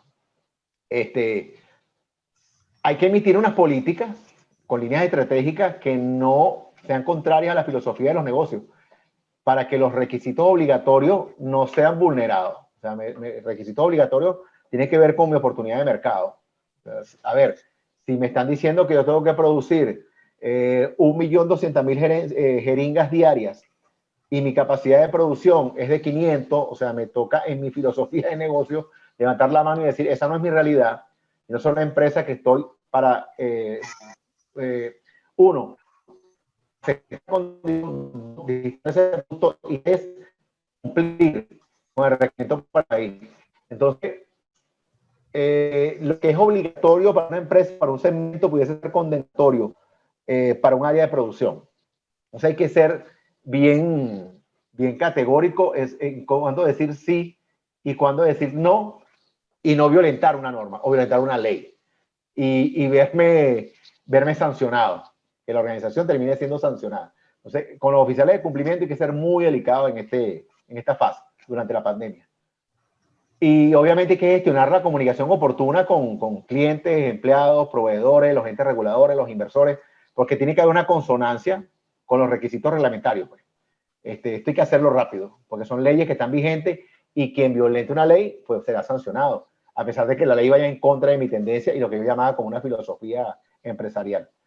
Hay que evaluar, obviamente, los impactos comerciales de las medidas a corto y largo plazo, porque esto puede generar cambios en la reglamentación de la compañía, porque viene de una directriz del país. Hay que analizar los escenarios desde la perspectiva de los efectos a largo y mediano plazo, porque hay que ayudar a las empresas. O sea, hay que ayudar a las empresas para entender su cadena cliente-proveedor, porque hay virtud de contrato. Hay contratos que no pueden ser eliminados. Hay contratos que pueden ser negociados y unos que no. Y vienen recortes, vienen despidos, hay reofertas laborales, hay ceses de contrato a tiempo determinado, y no queda otra al Estado que ayudar a las empresas. O sea, la palabra clave en este ámbito, este punto número 7, que es el gobierno y la política pública, es ayudar a las empresas. Porque si los inversores invocan las cláusulas de quiebra, imagínate tú todo un segmento productivo de bienes de consumo de laboratorio, por ejemplo, que digan, mira, no, este no es mi mejor momento y voy a quiebra. Si todos invocan esas cláusulas de forma simultánea, pues hay un colapso, ¿no? Y en eso tiene que participar activamente el Estado y el gobierno para que esos derechos de la sociedad no se vean vulnerados. Y otra parte de ayuda también yo diría que es en caso de que las instituciones financieras se invoquen a la insolvencia, porque es lo que hablábamos anteriormente. Si la banca está contraída, las oportunidades de crédito están contraídas, pues entonces ¿a quién ir? Porque la empresa requiere de capitales para producir, para reinsertar sus productos y para rehacerse y recrearse. Pero si las instituciones financieras están colapsadas y el Estado no crea política para darle las ayudas, entonces ahora sí estamos en una verdadera crisis, ¿no? Entonces ahora sí generamos la tormenta perfecta. O sea, no están los fondos, no están las políticas, es la empresa la que demanda los servicios, pero los recursos no existen. Entonces, vuelvo, tiene el gobierno y la política de Estado un rol fundamental en esta segunda ola para monitorear adecuadamente el flujo de capitales y los marcos regulatorios. El punto número 8, ya estamos por terminar, es la tecnología. Vamos a buscar de compactar esto porque como es de mi área de interés fundamental, voy a reducirlo. Entonces yo creo que la tecnología, pues tecnología y COVID-19, pues todo esto sería un objeto de un capítulo solamente para hablar de esto. Pues la tecnología se ha metido en todos los aspectos del COVID-19, el tema de la transformación digital, la adopción temprana de la tecnología, a pesar de que la gente tenga o no un entrenamiento, esto ha sido forzado, pero ha sido oportuno, pienso yo. La tecnología tiene que trabajar definitivamente para el ser humano, ¿no? Y se están facilitando nuevas formas de trabajo. Yo pienso que la interacción física cada vez será menor. ¿Por qué? Porque se reducen los costos, se reducen los tiempos. Y yo creo que hay que hacer un análisis agresivo de lo que es la colaboración empresarial en función a la tecnología. Cada vez los dispositivos inteligentes van a tener más demanda y van a ser más necesarios. Ya no solamente que yo los necesite, sino que es fundamental. O sea, si yo los quiero o no para usar TikTok o hacer videos o para ver Instagram, resulta ser que ahora es para trabajar en medios corporativos. La mayoría de edad tendrá similar medio tecnológico y vivir en medio tecnológico, pasar todo en el medio tecnológico. Entonces, bueno, hay que pensar todo en el rendimiento de ese dispositivo tecnológico, en la ciberseguridad del dispositivo tecnológico, porque ya es un recurso empresarial. O sea, el recurso tecnológico, bien sea la tableta o el teléfono celular, es un facilitador de la transformación. Entonces, pues las estrategias de actualización de la seguridad, del software, de la red y de los servicios que te brinda el dispositivo cada vez tienen que ser mejor. Y ahí juega un rol importante la empresa. La empresa tiene que asegurarse de que la tecnología de información llegue de manera oportuna, pero segura, porque es que hay estafa y hay fraude que han proliferado con todo el tema de la pandemia. Acciones inmediatas, pues rápidamente, políticas y procedimientos, no hay otra. Que siempre ha habido un divorcio entre lo tecnológico y lo procedimental. Ahí vemos un divorcio eventualmente entre la ISO 27001 y la ISO 20000. O sea, una te habla de cómo la tecnología impacta y la 25000 impacta y cómo se despliega y cómo crece, y la 20000 te dice, pero regúlate, o sea, descríbete, enmárcate, y el tecnólogo le dice, no tengo tiempo, o sea, yo voy apurado, voy corriendo. Entonces, ahora pareciera que no. Ahora nos están diciendo, debe haber políticas y procedimientos en la medida de que tú lleves los datos de la empresa y el know-how a tu casa. ¿Por qué? Porque ahí es riesgoso. Y es riesgoso por todo. Es riesgoso por el dispositivo y por quien vea la información crítica de las organizaciones en tu casa. Con quien la comparta. El virus del que tú puedes ser objeto. Te escucho. Es una brecha. O sea, ahí estás abriendo un espacio donde, como tú acabas de comentar, no sabes quién te va a afectar, o sea, o quién se te va a inmiscuir en tu estructura. Yo comentaba hace poco con alguien este tema por aquello del teletrabajo, porque cuando tú conversas en una organización de estilo moderado, donde hay confidencialidad de la información y tenemos a través de este medio que necesariamente reunirnos con ejecutivos, con operadores, con consultores, con controladores de procesos, y la conversación se hace bidireccional y en tu ambiente laboral hay personas ajenas a este tipo de actividad o de información, la información se hace casi que pública. O sea, sí. ya hay organizaciones que se están obligando, por así decirlo, a que tienes que usar manos libres. O sea, es importante que hables con micrófono, que uses audífonos, que no escuchen lo que tú me estás diciendo, porque eso va a implicar que el secreto, que la humanidad de la organización se está exponiendo de alguna manera. Sí, así es. Así es, por eso te hablaba. Ya no es nada más el dispositivo, es la ciberseguridad y la cibernética social del dispositivo. Entonces, claro, ahora se habla de tecnología de puntos finales, o sea, que ese es el nuevo concepto tecnológico, tecnología de puntos finales.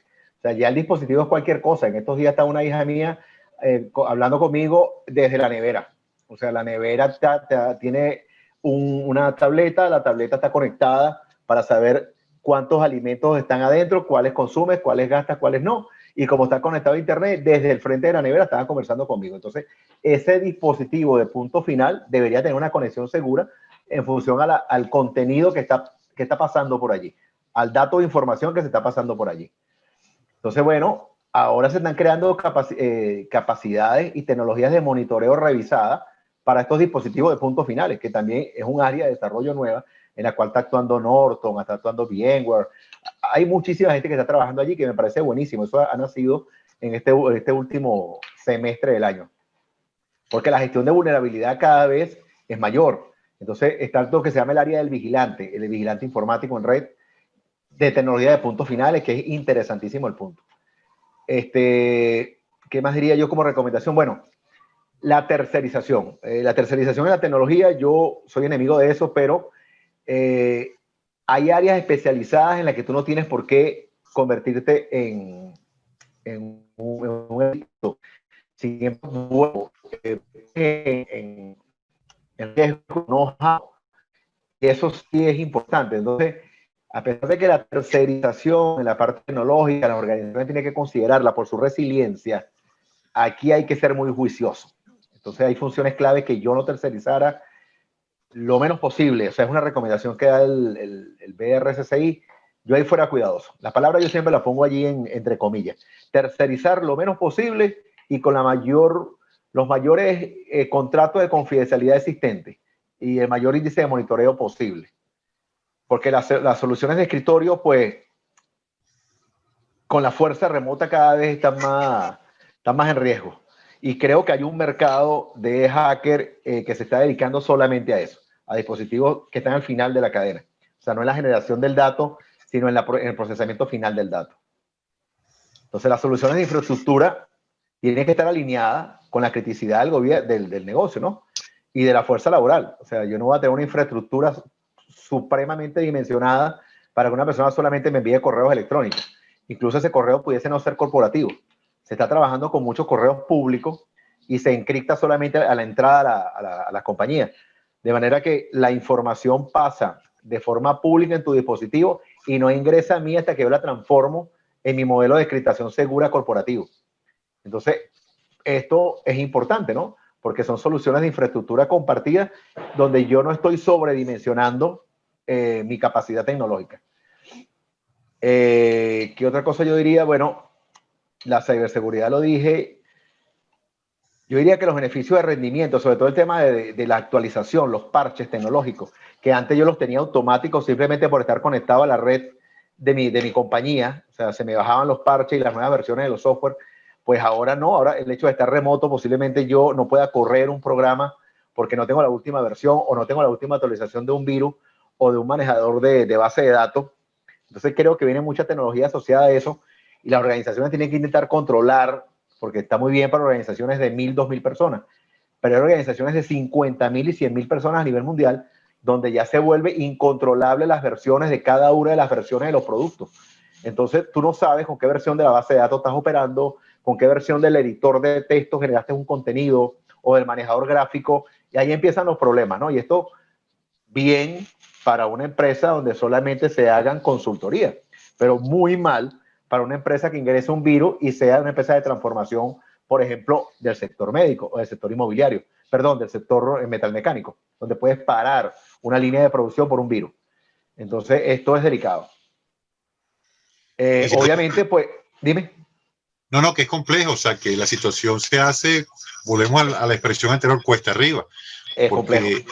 Tienes que exponerte a un nivel de riesgo del cual no estabas manejando. Y Sí. yo recuerdo, y aquí en la sala hay una persona que se va a recordar de esto cuando lo voy a trabajar, el comentario que voy a hacer, pero nosotros tuvimos una actividad en una locación que fuimos a hacer un trabajo y pasó algo como lo que tú comentas, o sea, un tercerizado utilizó un dispositivo que no estaba controlado, lo introdujo en la red y contaminó todo el sistema y por supuesto se paró el trabajo que se estaba realizando. Y eso generó en pequeño un caos total. Imagínate que eso suceda hoy día, donde las comunicaciones por vía remota son el punto de vanguardia, la punta de vanguardia hoy día de la comunidad mundial en este tipo de situaciones. O sea, las operadoras deben estar matándose a cuerpo cabal, o sea, ayudándose pues entre ellas para tratar de conseguir estructuras que soporten todo esto que se está haciendo. Sí, por eso te hablaba de los mecanismos de colaboración en nube, pues, o sea, que los mecanismos de colaboración pasan por ahí, hasta los competidores se están hablando, por ejemplo, en el área de 5G, telefonía 5G, ya se hablan los competidores en los celulares, se hablan los competidores en las operadoras telefónicas y se hablan los competidores en los antivirus para poder garantizar tránsito seguro de datos para grandes corporaciones. Y ya se hablan públicamente, los se están dando porque antes el mercado quedó, pues, el mercado está sobredimensionado para sus estimaciones. Entonces, siguiendo con la recomendación, las estrategias de colaboración pues van basadas en todo. Hoy día es voz, video, trabajo a distancia, son agentes de servicios empresariales, la agilidad de la fuerza laboral y los clientes distribuidos y remotos son inmensos. O sea, ya no se trabaja desde la casa a la oficina y de la oficina al cliente, es desde la casa a la casa del cliente. Entonces hay que entenderlo. O sea, ya yo le vendo a un personaje que ni siquiera está en su oficina. O sea, el tipo está en chanfla igual que las mías. O sea, yo estoy en pijama, él está en pijama y estamos haciendo negocios de millones de dólares. Y está pasando información encriptada y sensible. Entonces hay que poder monitorear la sostenibilidad de esta comunicación y la data que está pasando por allí. Y hay que hacer pruebas de rendimiento, porque esto no se había estimado. Y a lo mejor estamos colapsando o la red de esa persona que está en su casa o la red mía. Y con colapsar me refiero a su servidor o a su estación de trabajo o a su dispositivo de almacenamiento. Y bueno, esto es complejo, ¿no? Vuelvo con el tema de la gestión de gobierno. Ahí es donde los organismos del Estado tienen que introducir indicadores de gestión de las operadoras de telefonía celular y de los vendedores también de los dispositivos para saber cuáles son las capacidades. Porque de repente el movimiento antes estaba en la nube como nube. O sea, subamos los datos a la nube, trabajemos en la nube y entonces hacemos un downsizing de las capacidades de los centros de cómputo. Pero ahora no está ahí. Ahora tengo muchas cosas almacenadas en mi celular. Entonces ahora tengo muchas gráficas, muchas imágenes y mucho tráfico pasando en la red móvil. O sea, ya no es la red de datos, sino es la red móvil de datos que fue diseñada para multimedia. Entonces, la parte de voz la estoy colapsando. Esto es importante, ¿no? Que son estos indicadores que ponen los entes reguladores. Y eso no fue estimado. O sea, fue estimado el Big Data en la nube. Pero el tráfico para las operadoras no fue tan estimado como lo estamos viendo. Y por eso, pues, está un poquito aguantado el tema de 5G.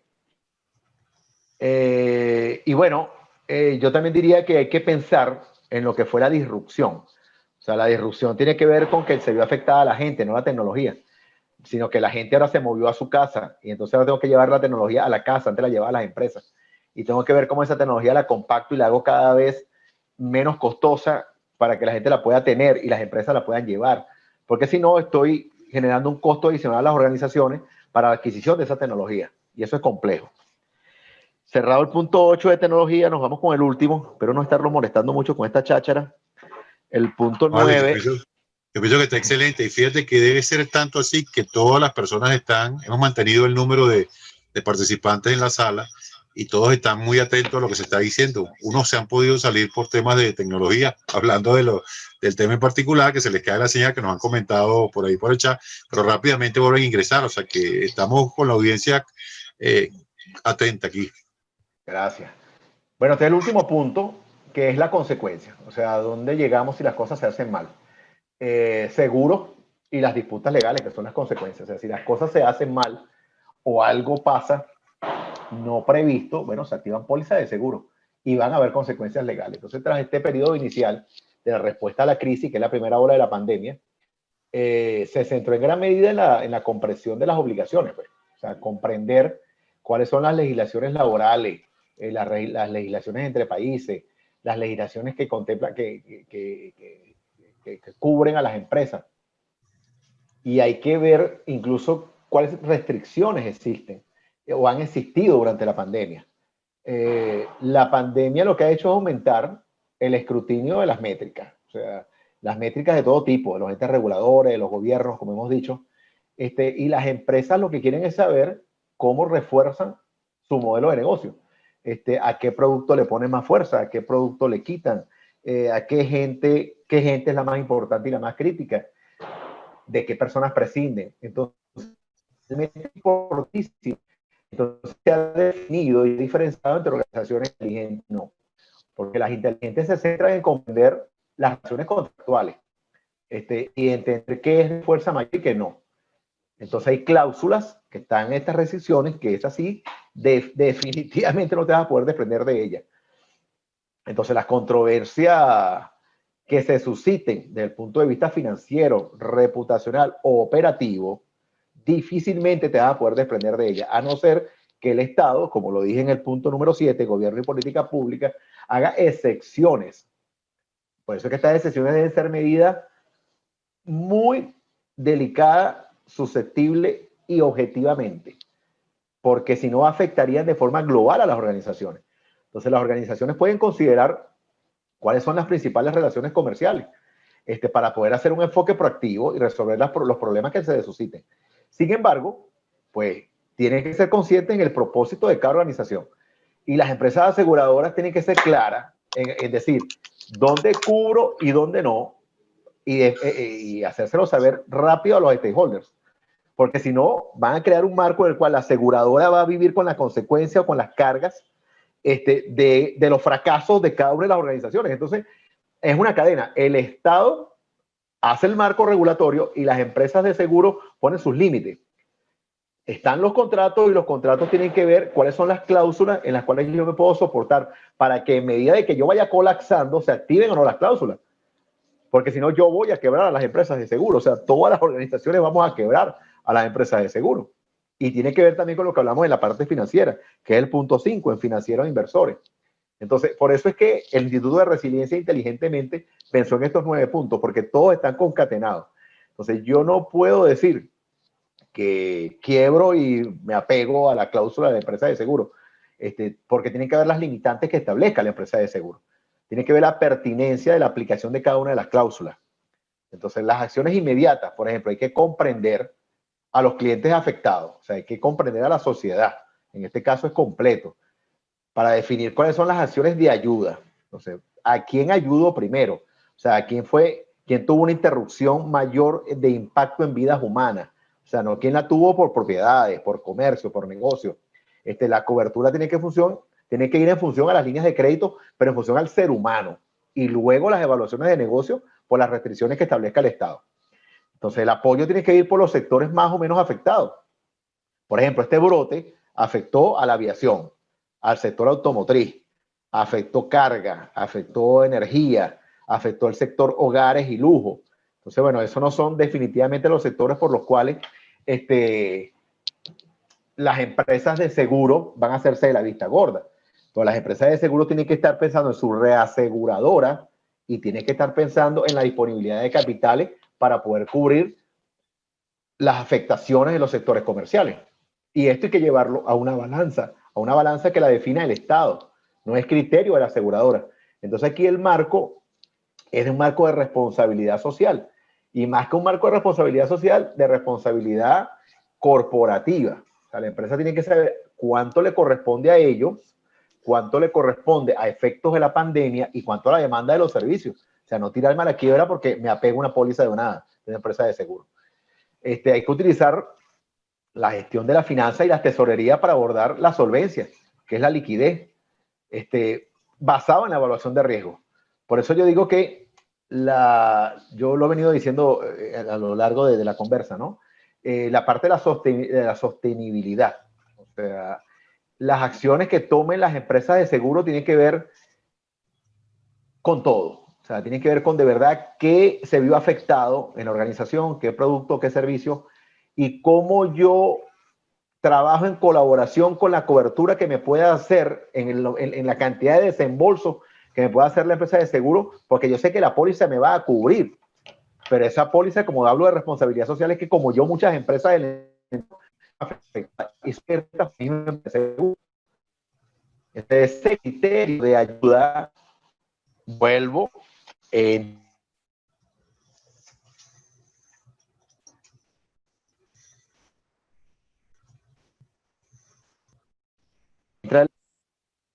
aló. Ok, espero que me escuchen, que es que me entró una llamada. Sí, te estamos escuchando, perfecto. Okay, es decir, que el equipo de seguro está más allá de proporcionar protecciones, pues. Los equipos de seguro, las empresas de seguro funcionan como transformadores para gestionar fuentes de manejo de riesgo, que son muy importantes. Y son fuentes de manejo de riesgo desconocidas y desconocidos porque ellos no viven la realidad de todas las empresas que ellos tienen aseguradas. Le corresponde a la empresa asegurada decir en qué situación está de forma real, acompañada del gobierno, para ver cuánto puede obtener en realidad de la cobertura de cada póliza. Entonces, bueno, este es el punto 9, en función a disputas legales, que lo que todos esperamos es que esas disputas no se activen, porque esto es una pandemia, esto es una afectación global y mundial, y lo que menos se desea es que el hecho de que los recursos humanos, el ser humano se haya visto afectado, afecte definitivamente a las organizaciones, y las organizaciones a su vez a los entes regulatorios, las empresas de seguro, a su vez al Estado, porque ahí sí la crisis es terrible. O sea, ahí sí no, al humano no lo va a matar la pandemia en el COVID-19, si lo va a mandar la escasez de productos y servicios.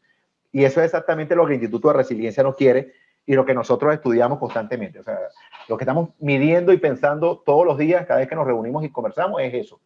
Es cómo introducimos métricas y KPI para entender la realidad de las organizaciones en las distintas áreas en las cuales ellas viven, en las cuales ellas aportan.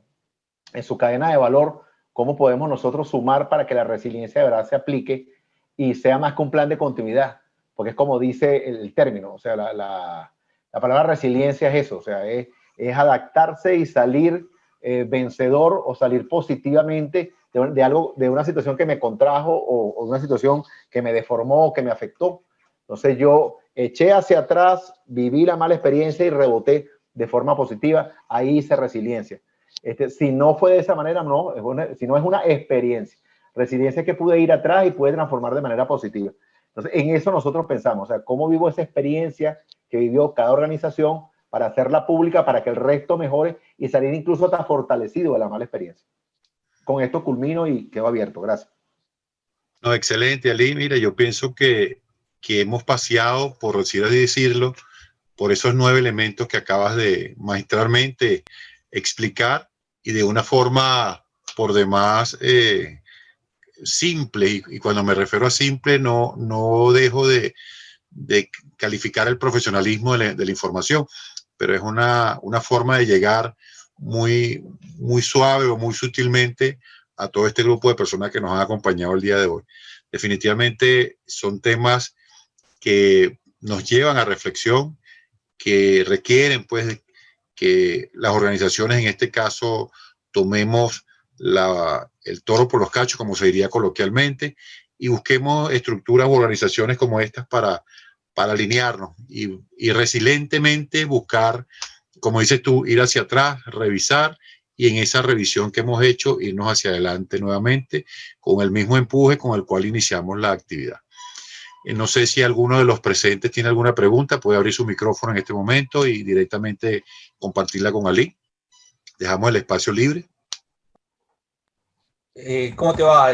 La verdad que es muy interesante la disertación, muy clara, muy profundizada y la verdad que, bueno, se aprendió muchísimo. Te agradezco la buena predisposición que tuviste para con nosotros.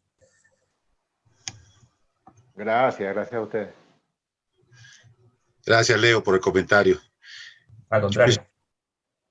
Es bien interesante y verlo desde varios enfoques, o sea, porque inclusive una de las cosas que aquí va a llamar la atención de muchos en ese tema de la resiliencia es el tema emocional, el cómo se están viendo afectados de manera emocional las organizaciones en su clima organizacional por este tipo de situaciones que lo que hacen ver a sus trabajadores, a sus colaboradores, a sus partners, es que la organización ya como que, basado en esto que hablabas de la tecnología en los últimos capítulos que estuviste conversando, pareciera que somos menos importantes, o que si no somos importantes, por lo menos ya hay un elemento que puede permitir que yo pueda ser suplantado o manejado de una manera diferente.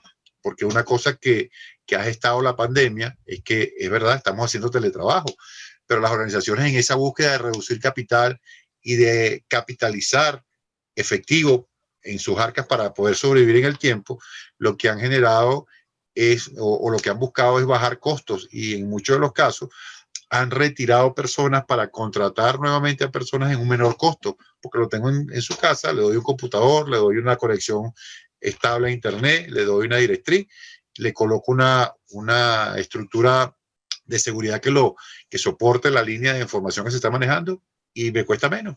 Y lo tengo en su casa, como dices tú, en pantuflas, en pijama, y simplemente haciendo la tarea y negociando de un lugar a otro, sin tener que estar presente uno en una oficina donde gasto luz, teléfono, agua, infraestructura, área física, condominio, en fin, toda una serie de cosas que se hacen presentes en una organización cuando trabajamos estructuralmente hablando. Por supuesto, el tema de, yo rescato y hago énfasis en el tema de lo que es la preparación de las organizaciones en función del manejo de la crisis, o sea, el prepararse.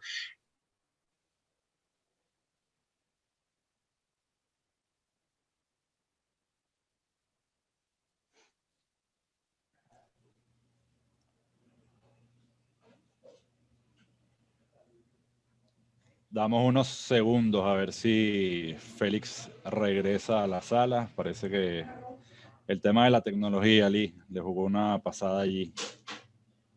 Bueno, sucede. Yo incluso estoy extrañado. Yo estoy extrañado. Yo no sé si durante mi presentación hubieron interrupciones, pero que yo haya tenido internet constante acá es milagroso.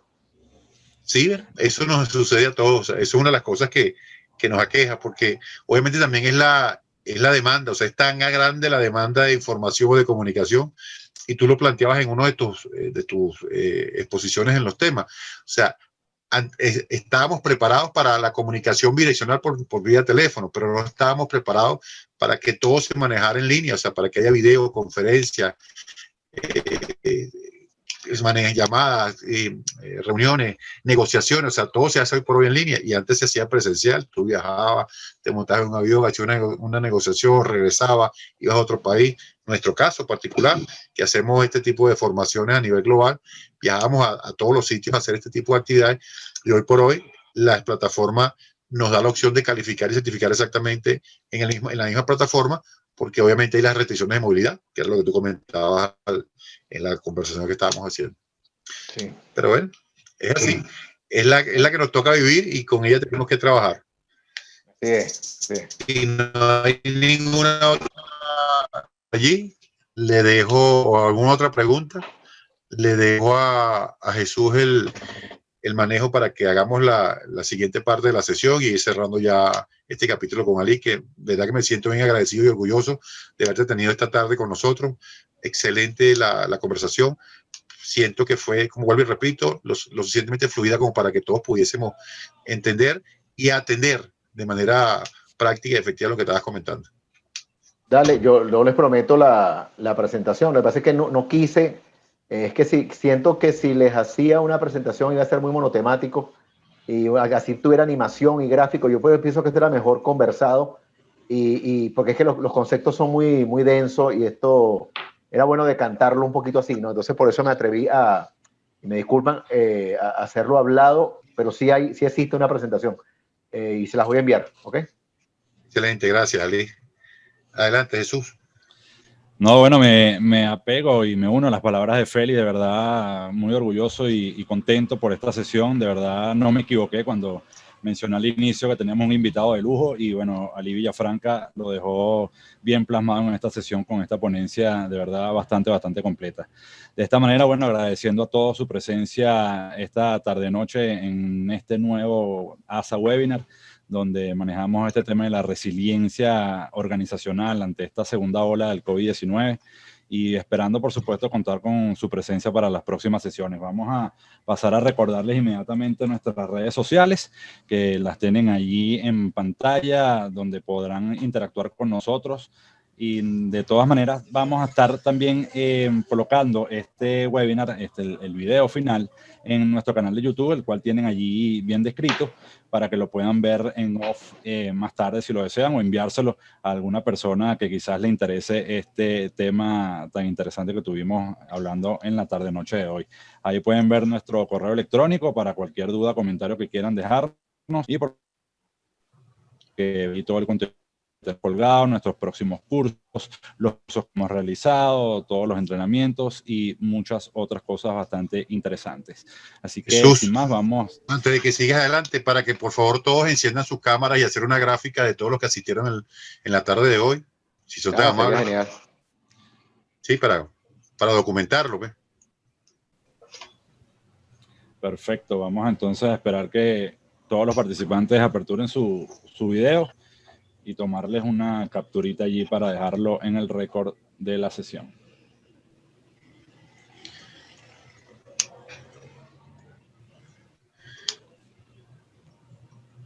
Y entre tanto, bueno, mencionando y agradeciendo a todas las personas que se conectan desde tantos países. Estuvimos evaluando las métricas de conexión y personas de Colombia, Ecuador, México, Perú, Nicaragua, inclusive, de verdad, bastante contentos con la participación de todos ustedes.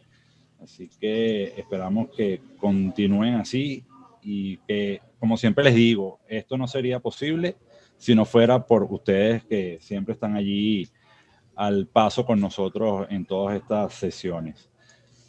Listo, Félix, cuando quieras.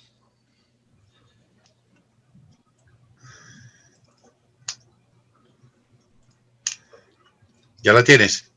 Bueno, sí, ya tenemos la captura. Agradecido con todos de verdad por haber abierto sus cámaras. Y bueno, de esta manera vamos a pasar a compartirles nuestro video institucional, donde demuestra quiénes somos, el qué hacemos y por qué estamos acá. Y más que todo, por qué nos gusta estar acá con ustedes. ASA Internacional, Departamento Certificador Autorizado SFFMA. ¿Quiénes somos? ASA, Departamento SFFMA, División Internacional de ASA, Compañía Anónima. Somos una empresa líder en el mercado con desarrollos en seguridad industrial, manejo de riesgo y control de emergencias. Trabajamos programas de formación, certificación y calificación profesional en modalidad presencial y en línea, avalados por la Asociación Estatal de Bomberos y Jefes de Bomberos de Texas, de acuerdo a las necesidades de su organización, empresa, brigada, departamento de bomberos o primeros respondedores. ¿Qué hacemos? Brindamos formación en las áreas de brigadas de emergencia, soporte básico y avanzado de vida, extinción de incendios, rescate, materiales peligrosos y administración de emergencias, todos en sus diferentes niveles de estandarización de acuerdo a las normas NFPA. Contamos con las siguientes certificaciones disponibles: NFPA 1001, calificación profesional para bomberos; NFPA 1051, calificación para bombero forestal; NFPA 1041, instructor de fuego nivel 1, 2 y 3; NFPA 1002, calificación profesional de conductores y operadores de unidades contra incendio; NFPA 472, calificación profesional de respuesta a incidentes por materiales peligrosos y armas de destrucción masiva, en sus niveles advertencia, operaciones y técnico; NFPA 473, calificación profesional para personal de emergencias médicas prehospitalarias en incidentes por materiales peligrosos; NFPA 1521, calificación profesional de oficiales de seguridad para departamentos de bomberos; NFPA 1407, calificaciones profesionales para equipos de intervención rápida;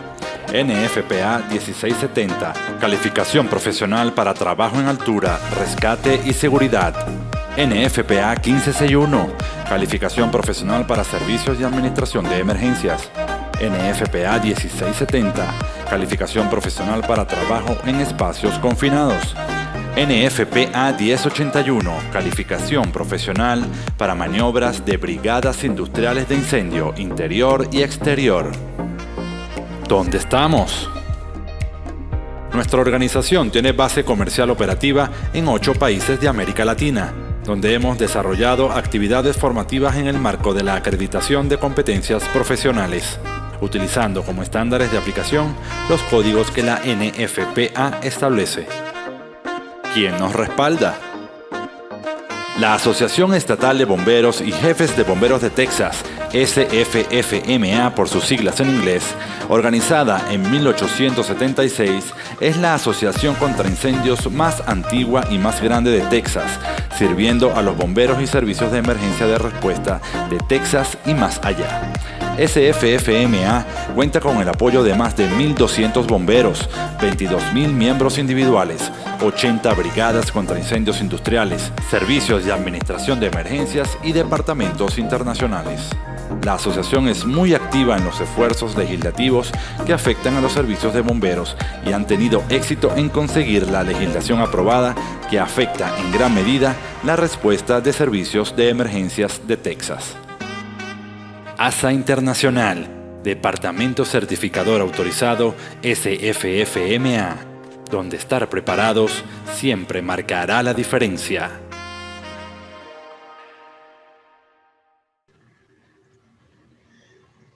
Así es, damas y caballeros, esto ha sido todo por esta noche. De verdad, un placer para nosotros haber trabajado para ustedes y nos vemos en el próximo evento, que seguro estará bastante bueno. Así que no me queda más que despedirme. Un placer para mí, Jesús Carrillo, haber trabajado con ustedes, Félix Carrillo y nuestro invitado, Lee Villafranca. Nos vemos en el próximo evento. Muy buenas noches.